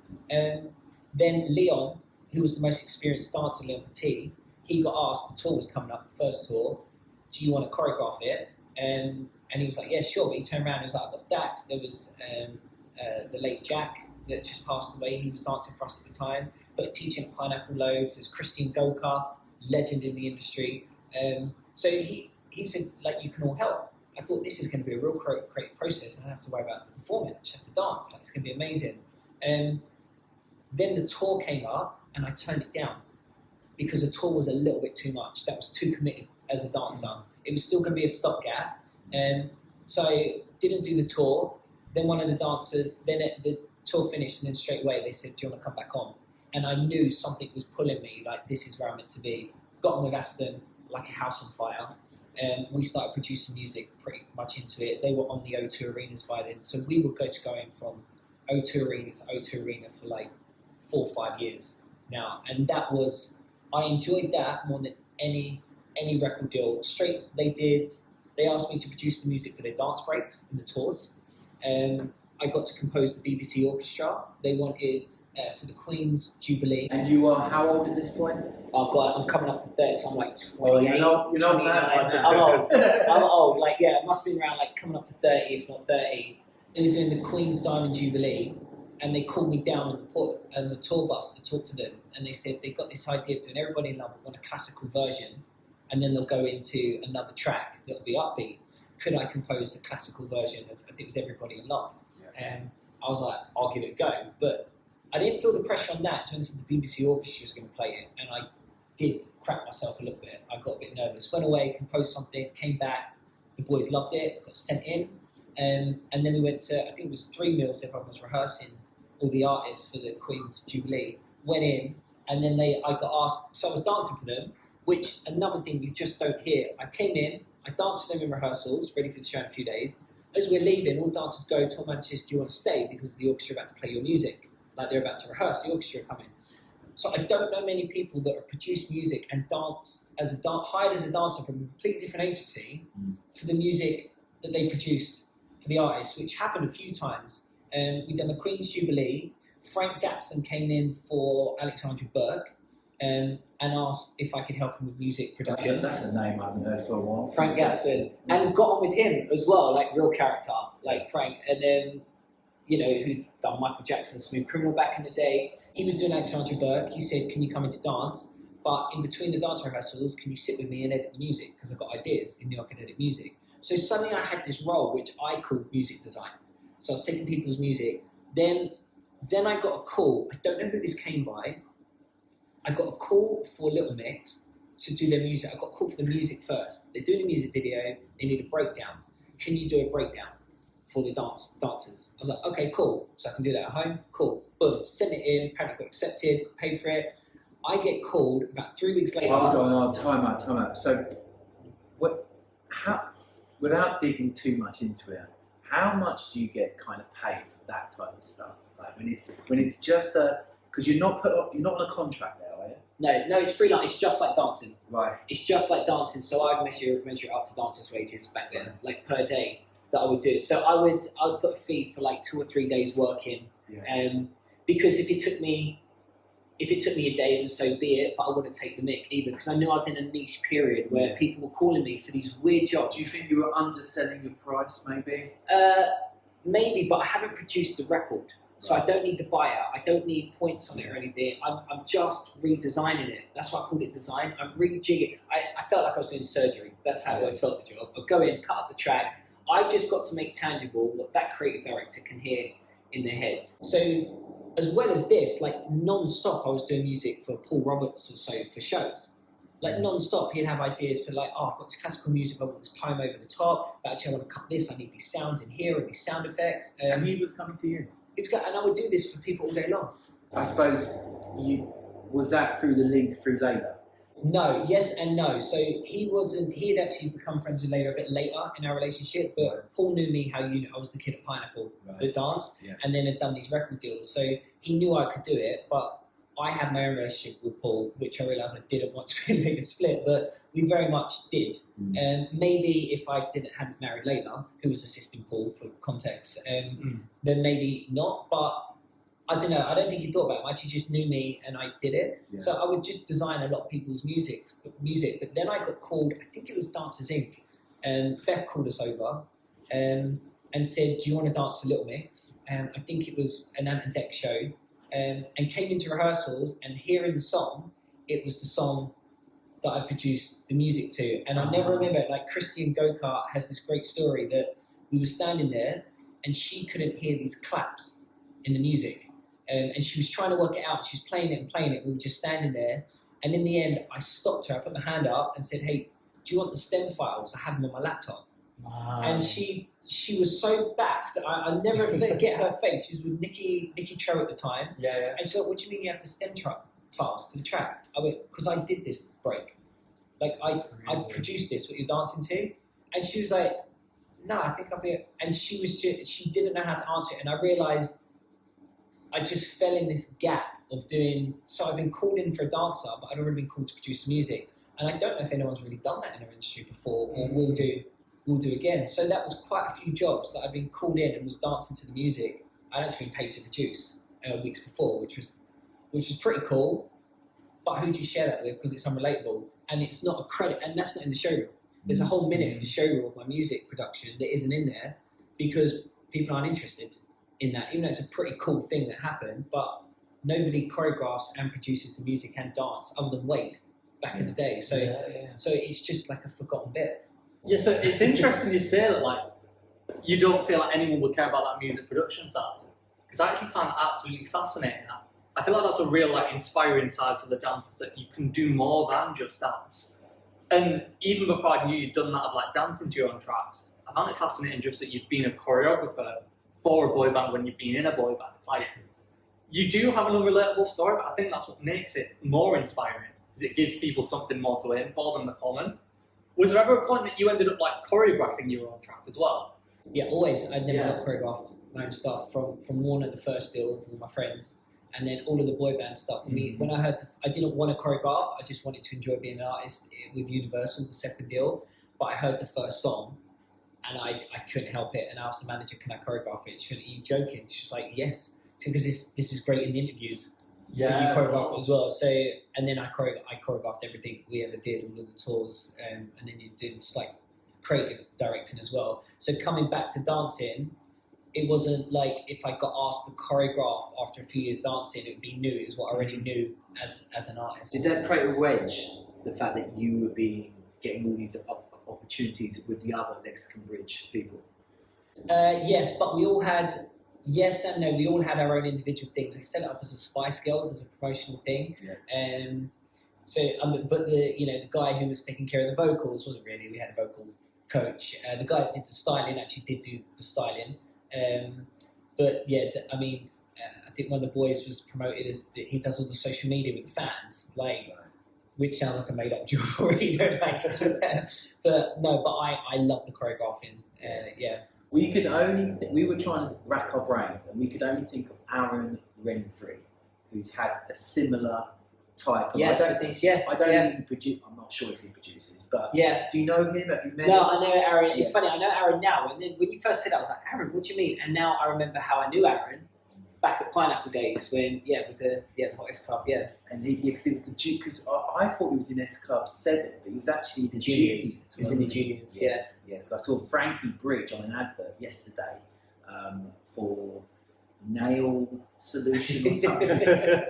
See all the extras you can do if you're in the right country after. This is it. Because she then went into the Saturdays, didn't she? Was it the Saturdays? Yeah, Frank was on Saturdays. Yes. Is there another one on the Saturdays that was S Club Junior as well, I think? There was... Marvin's wife, Rochelle. Yeah, Rochelle. Yeah. Who obviously we know really well. There you go. So tell us a bit about your choreography then. You know, you choreograph for, obviously, Ella Henderson. The Overtones, who Charlotte choreographed. She did do. Yeah, she was before me. Yeah. She was an original. And then, obviously... Ollie Murs, when you saw the video, you couldn't believe it, could you? Literally, that music video where he's like jumping on the post on the street. As a kid, that was so inspiring to me. Ollie would have been the first. I actually was meant to do that with Jerry. He said, "Do you want to do it with me?" Because he said, basically, because you've done a boy band, I've been dancing for the JLS for a year or so then, and he said, "Hey, do you want to come in, help me with the artists?" And then he couldn't make the job, and said, "It's fine, just go do it anyway." So actually, I owe a lot to him. Like, he's really thankful. And then from there, got the call for. So I was always assistant choreographer for JLS. It was funny. The first tour they did, I turned down because I thought, no, it's too much committing to dancing. Like, I'll actually be a dancer then. Just an idiot, ego stroke, and then realised straight after the tour I should have been on that. But then got a call immediately. I get a call for the next tour saying, "Hey, do you want to do the tour?" I said, "Yeah." I knew they were freshening things up. Luckily, they remembered me, and I was obviously regretting that decision. But they said, "Do you want to come back?" And then I knew, I was like, okay, I'm meant to be there. I said, but only if I audition with everybody else. And they couldn't believe it, thought I was stupid. But I said, no. And I grew up auditioning. I'm at home with auditions. I love it. So I said, no, I want to go and earn the place. No one thinks I've been given this. Because I've started for the first time now, which is a whole other story. I've started to see the dance industry, which I never experienced before. So I've been where the grass is greener. I had Sylvia Young, who spoke through contracts and managed me because it's sole representation. Well, all I knew, the industry is sole representation. Like, if you're not talking to a dancer, like, you know nothing else. That is the actual industry. So the industry is like America, and I feel like the commercial dance industry is like Hawaii. It belongs to it, it's a state, but it's over there. Yep. So people think, everything's like, no. It runs very different. Then I went into record deals where I was never allowed to say a bad word on the TV show. I moaned to my manager all the time, but they deal with it. We would talk about flights, hotels. I don't want to do this. Okay, I can make that. You can make this, do it. It was always, someone was looking after my life, so much so they wiped my account. Like, they looked after everything. Then I came to the dance industry and started to experience the agents and how it ran. Which was so different to what I expected. Now, I'd heard Layla moan and I'd seen the flaws, but now you're feeling it or seeing it firsthand, which was mind-blowing for me. I didn't come into the dance industry from a college and saw it. I only knew the industry, so I knew very much this wasn't me with some great idea. I was like, this isn't being looked at or overviewed at all. So the second tour, I auditioned for the second tour. Got it. The boys would have had us anyway, but they let me audition. Went on tour because I got asked to be an assistant choreographer for the tour and turned it down because I wanted to do the tour. I couldn't think of anything worse than rehearsals and production, watching it all and then leaving them all go. I wanted to be on the tour bus. I wanted to be back in that boy band lifestyle with none of the pressures. Loved the dancers. They were all amazing. Like, good friends, and they become friends for life from that show. Or look at Aston as well, as even the artist. And then from there, so I was assistant choreographer for them. Ella Henderson came up. Again, different. Everyone I worked with, I stayed for years. So this became a flip for me after choreography. I couldn't see the end game in the commercial dance world. So we'd been dancing for these people and doing music for them as well. Done the Overtones, but I knew when I choreographed the Overtones, I did 7 tours. I've been with them 10 years now. Ella Henderson, she was really young when she came out of X Factor, and I was looking after her. There was almost a stage where she couldn't go on stage without seeing me just before she went on for a talk. Like, it was a different relate because I knew how to be an artist with these people. I didn't choreograph as a dancer. I choreographed on what I would do if I was singing. So that's why I knew mine was always going to be different. It might not be appreciated by dancers, but I didn't care. I never choreographed for dancers watching it. Ever. It was only the audience. It was only from that artist's perspective of someone seeing this, I have to give entertainment and escapism to the audience. I didn't care what dancers thought of it whatsoever. So my relationship was always different. And then JLS, who, like, the boys, especially like Marvin, good friend, and Ass, best friend for life. And then I thought, I can't see the end game because these credits are different. My showreel was in Les Mis as a kid, was the first ever Artful Dodger. And people were like, I was impressed by that. Yeah, but I had no idea. That sums it up. Yeah. You're like, I'm impressed by that. Matthew Bourne was a choreographer. Great, it was Cameron McIntosh. We had a great director at the time, can't recall director at the time, and went on to do all these major films. Loved working with the director. And they were all credits that I know for life. I thought, if JLS don't sell any more records, this credit don't mean anything.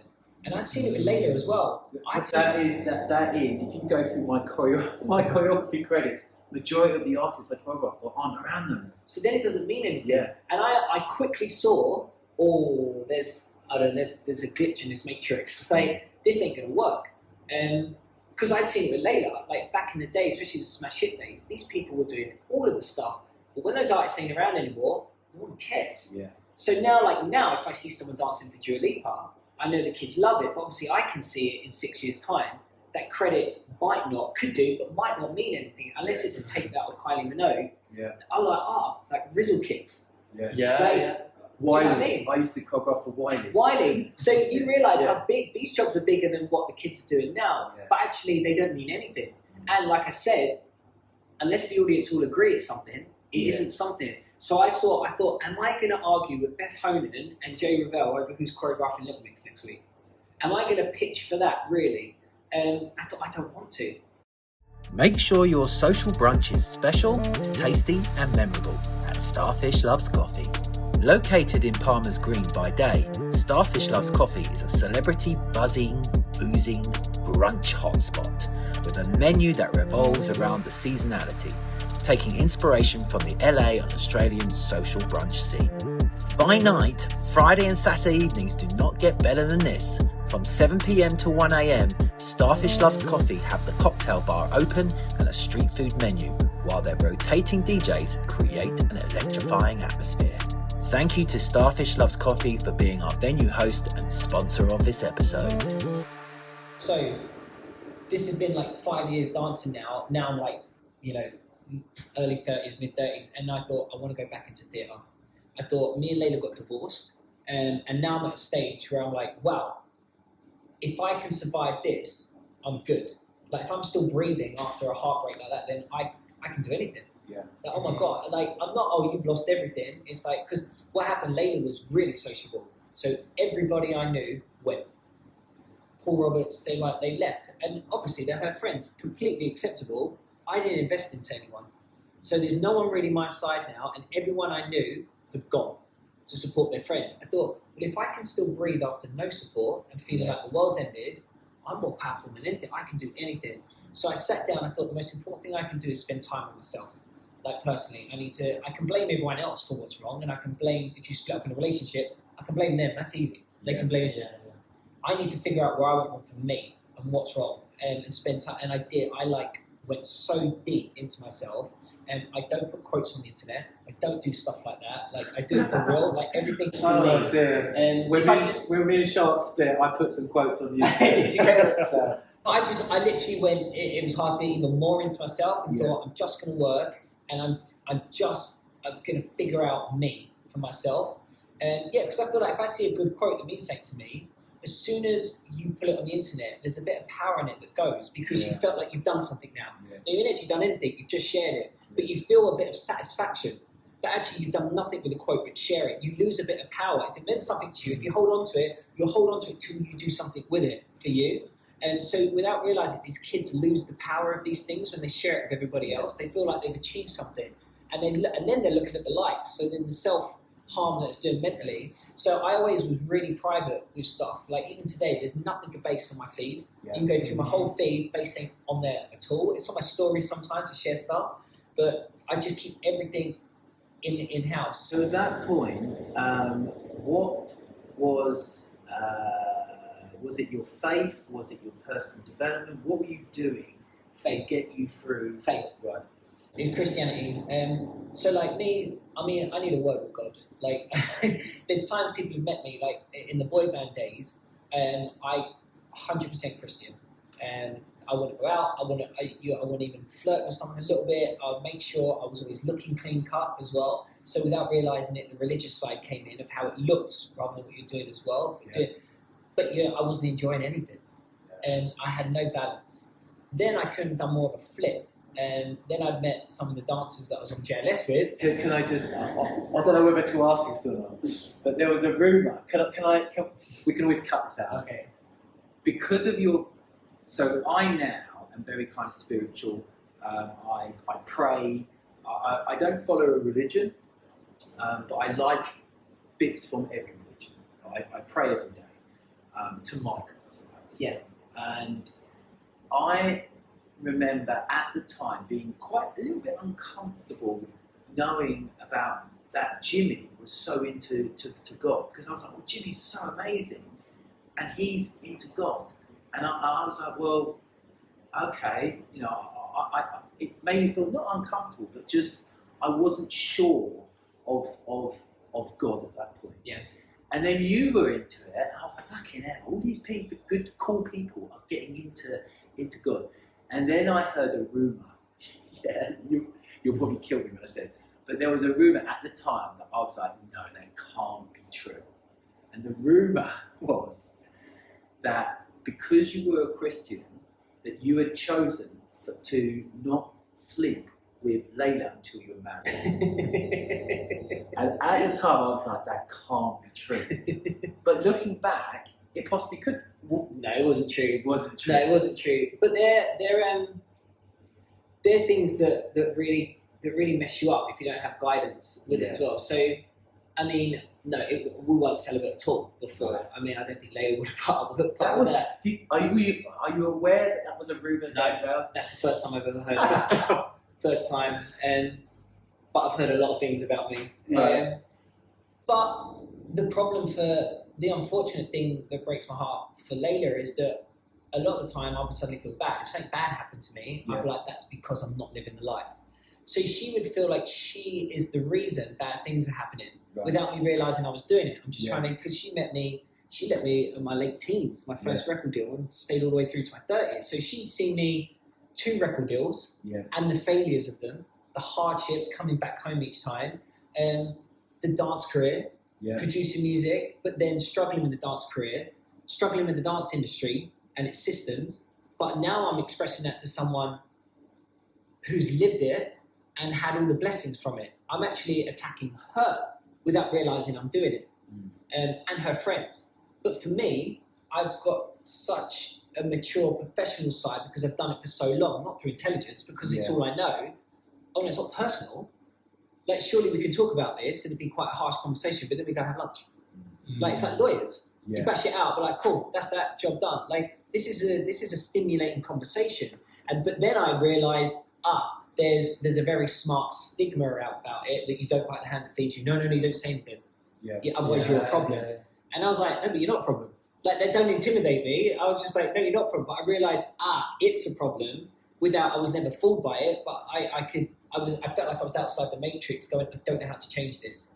I know why you're saying it, and it doesn't make me feel like that, but I know you feel like that, so there's no point in me just bashing on about it. So the rumour weren't true, but like, it's hard. It's hard for someone that's living with you.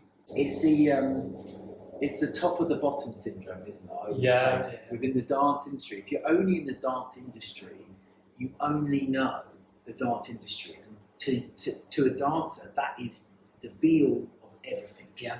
But the moment you become an authority figure, whether that's choreography, director, producer, whatever it is, you then see into the dance industry. Yeah. And you can see what it is. And it's not the greatest place for people to have a career, because it's full of negativity, full of it's full of restriction. No strategies in the whole business, sort of how the business of the performing arts, not the entertainment industry, performing arts. You're right. It comes down to it being a business. So commercial, for one, let's break it. Commercial is not a dance style. And there's no style to commercial. Commercial is a mainstream job. So you can be dressed as a crisp packet doing a tap dance. That's a commercial job. Yeah. Have you read my CV?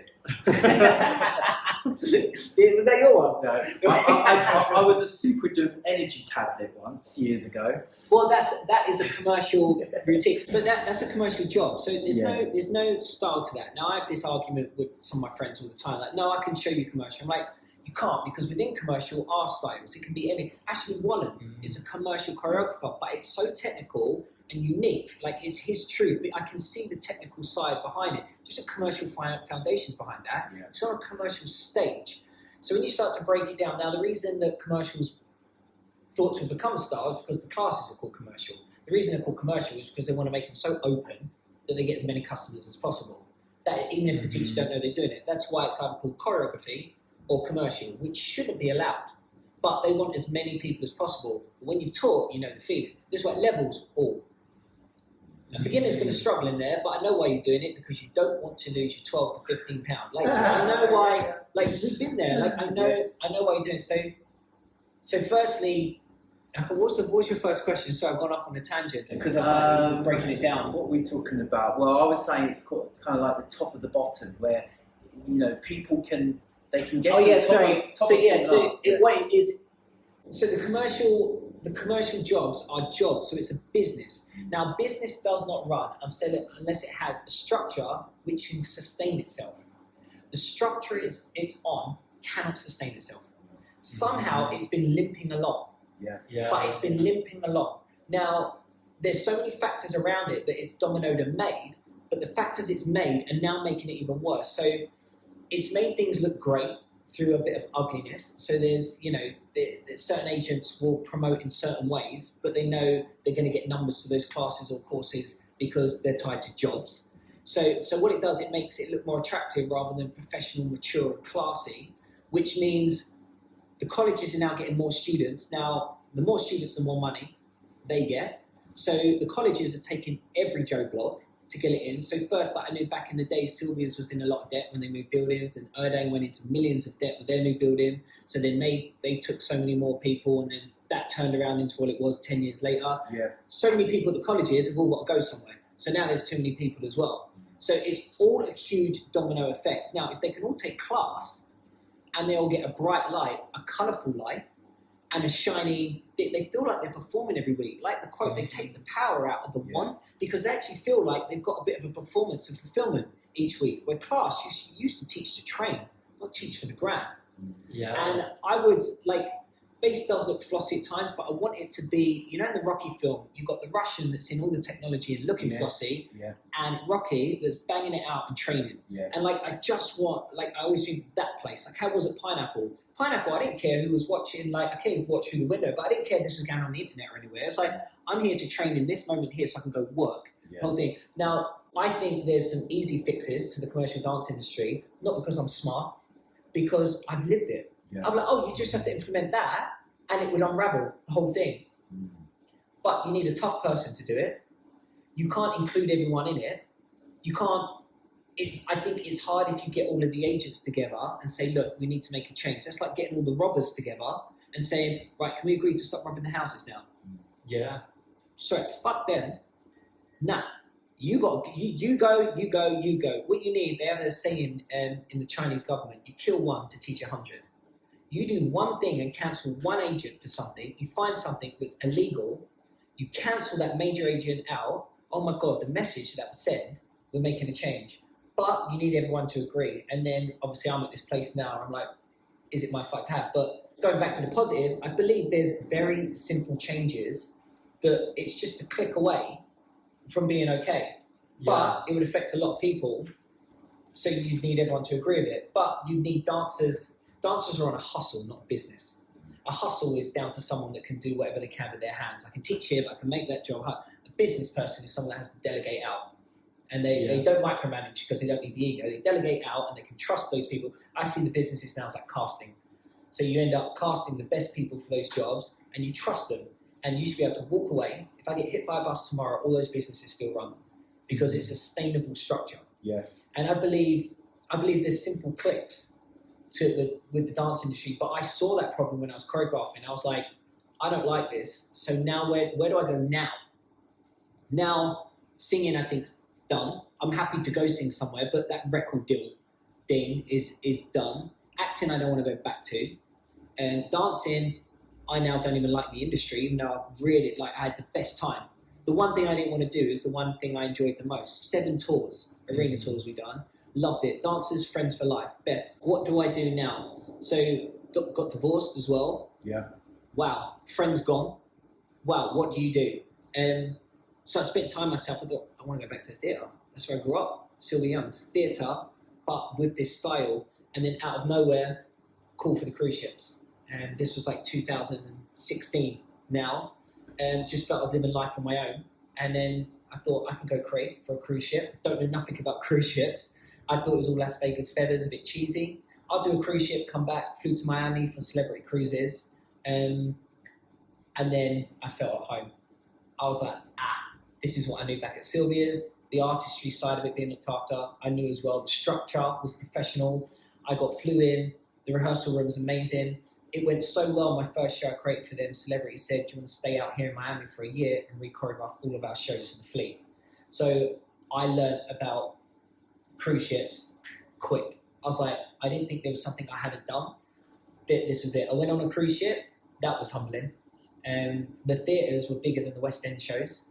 The toys that I had to play with as a choreographer, and they asked me to direct some of the shows. I got to rewrite some of the scripts, but I was back home. I was back in the theatre, and I could take all of the pop and commercial ideas, which was nothing for us, what we do, nothing special to our group, but for them, so modern. That's what they wanted. From there, so I ended up doing like 9 shows over the year in Miami. Then got called to Morella, and over the years I've done maybe 6 shows. Bit shows for Morella, choreographing, and then Celebrity Cruise is called in 2017, early 2018, and it was the production company for Viking Cruises. They were starting up their whole entertainment side again. They're not an entertainment ship; they're high end. It's 7-star hotels on the seas. Number 1 cruise ship by far. Very quiet. It's like a library on board, but they want to do these unique productions, these smaller productions, but still productions. And they wanted the Overtones choreographer. Went down there, spoke to them. I mean, choreography auditions are really funny. You get a couple of the cruise ships have had a cast, and you go in and you create on the cast on your hour slot, and they watch it. Went in, done that, got told there they wanted to hire me, and then I spent 5 years. Did you know who you were against? No. Because I did one like that before, and we were all standing there outside. And we were going to be given like 4 counts of 8. Yeah. But I saw the choreographers beforehand. Oh, really? Yeah. And it was for a jazz festival. But I remember at the time thinking, this is so awkward, because when I came out, I was told, so the other 3 didn't actually get to audition. It was you're serious? Yeah, it was so random. I felt so bad, but I've got it. So how weird? Yeah. How weird for them as well. I know. No, I didn't see. Sometimes stuff happens. It's just meant to be. Like, I've had a lot of things where I'm like, wow, that was hard. Yeah. Like, I felt a failure. And then someday, I remember that audition, I didn't see anyone because I turned up after everybody. They waited. They had a caster all day. I'd been sent the song and the breakdown, the creative breakdown, like a week before. And I was with the Overtones. And I said, I can't make it during the day, but I can come from their whatever tour show they were. I can drive into London. It was at Dance Attic. And if you can wait. And they said, you ever wait? So already I knew you looked busy. Yeah. I just felt that way. I wasn't trying to put on something. I was like, this looks good. And I didn't even mean it to. Then, lo and behold, I turn up, I start teaching them. Now, obviously, I spent in a boy band in Germany for 4 or 5 years. Mm-hmm. Teaching, one of the boys asked a question. I heard his accent. I went, oh, you German? He went, yes. So I gave him all the instructions in German. The only thing I can speak in German is stage directions, because during the boy band they decided to do these workshops where you could learn our choreographing. Right. And it was like a meet and greet thing that we did, and that we earned a load of money off it. The record company used to do it. So I learned how to teach in German for the fans. So the only thing I could do was German, and the only thing in German was teaching choreography. And this kid, and as soon as I heard his accent, I thought, oh my God, I can't believe this. But the way it landed, he went, yeah, I'm German, so I just gave it to him. But it looked like, whatever language you are, I'll just give it to you in that. But obviously, I know if you'd have said any other language, I'd have just gone, okay, it doesn't matter, like, I'd have been screwed. So, just those moments, you're like, this has flown, and I'm not going to think this. So I knew, and obviously that was the first theatre show on a cruise ship, and then stayed in Miami for a year. I feel like Morella Cruises, 6 shows for them, and then Viking helped them start their whole operation. Just a quickie on the Overtones. Were you with them when Tim's... Yeah, so I believe Charlotte was their first choreographer. I think there was someone before. Was there someone before? Yeah. So there might be whoever it was before. I know Charlotte went in. Then Paul Roberts got called to go in. Just not a fit. Great choreographer, what he did back in the day, but not a fit for a boy band like that. Well, man bands. Mm-hmm. They're kind of unique. So he very much realised that. I think he called Dominique Tipper in at one point to do some work for them. Didn't quite work out, just the synergy of it. So then he asked Layla to go in for him. and it fitted a lot better. And she just worked with the boys a bit better. I think a woman bossing those 5 around. Yeah. And they're a lot. And then Layla couldn't make one, and they were worried about losing a job. And she came to me and said, "Look, I know we don't really work together, but you could save my ass, basically. Would you do the Overtones?" Yeah. Now, one of the boys in the Overtones was nearly in Lexington Bridge. I know him from the audition process. Right. And I had a lot of respect for him. We knew each other from the Scintillate days, way back, the club days in London. So I was like, I know Darren. I was like, I'd love to. And they were more artists dancing. Mark was a dancer, wasn't he? Mark used to be a dancer, which I learned. So went in the first day, and I was like, choreographing a boy band. I was like, this is kind of, out of everything I do, this is what I do. Like, this would be fine. And then it I felt like I was back in a band. The boys were a lot, like JLS are very professional. They're the nicest guys you meet in the world, and I believe that's why they've stayed around so long, because you can't meet nicer guys. They're absolutely brilliant. Overtones are a hell of a lot more cheeky, and they reminded me of Lexington Bridge. But that was our downfall, because stuff happens, and you end up, burning bridges. I was always jealous because one of them, I think they were all. Actually, I shouldn't say too much, but. Let's just say I was always wary that one of them was very flirty with Charlotte, and I was always a little bit jealous. I'm not going to say, I bet I can guess who it was. I bet I can guess. Well, you could, from elimination, you can guess, probably, Yeah. because I think Mark, there's a few, I suppose you shouldn't say who's. No, they're open. Mark, Lockie, and Timmy were gay, Right. but openly gay. Yes. And there's only Darren. Were they and Mike. openly gay to their fans? Yeah, I think. Yeah, I don't think they promote it, but they don't hide it. Yeah. But on their tours, they make jokes about their boyfriend and stuff. So, Right. but yeah. But then obviously I'd been choreographing quite a few years, and then Timmy. But I saw a little insight to having to deal with the Timmy situation before he passed, and that was a lot. And they had to let me in on what was going on. I only found this out when we looked at it the other day, why he died. Yeah. Yes. Yeah, it was but it was very apparent in rehearsals, but being around forever, and I've been around a lot of artists with lots of things going on, just immediately. Like, I've been with artists that we've all got to stand outside the room while they walk in, and then once they're settled, then you walk in as a choreographer, and actual artists that only want to see you because they used to be with you in a room and no one else, And he had his stuff, so I recognised it straight away, just managed it, but then the boys sat down with me and let me know what was going on, so we could help him for that tour. But the following year, the tour, he didn't do because he was ill by then, but no one told me, and I turned up to first day rehearsals, and then I was like, oh, where's Timmy? And the funniest story in the world, I prepped this whole tour, and they went, oh, do you not know he's not doing it? Now, not that a band member's down, the lead singer is out. So, as a creative, you've got to be a prep. I was like, well, this is good. Guys, when you get older, you don't care as much. You're not auditioning for your next job. You're just a bit more open and transparent. I was like, guys, this is going to be on the fly. I'm going to be making this up as we go along now. And this is your fault. Was there any kind of thing of, find a suit that fits me? Well, we have joked about it a lot. Like, in rehearsals, I'll stand up and go in. There were a few times I thought, I wonder if they might ask. When they brought James in, I did it because they're 4 now, and as a choreographer, 4's a horrible number. Yes. Like, you always want an odd number for shapes. It's just when you're doing it, like setting up the light design. You're so not an overtone. But I don't know. They look a bit older and a bit more. I don't know. They're a lot more cheekier. You're a bit funkier, I'd say. Well, that's their whole look, isn't it? Yeah. Also, but I just absolutely sort of fit with them. So. Yeah, that was the reason I was late for that choreography job. But then I spent 5 years on the major cruise lines, and no one had tapped into it yet. And I felt like, again, I was off my own doing a job. Everyone was like, what's he doing over there now? But just traveling non-stop from ship to ship. And then that's kind of how bass came around at that time. Join us next week for part 2 of this conversation, where we cover all things Bass Studios, Bass Performing Arts College, and Dax's thoughts and opinions on the industry.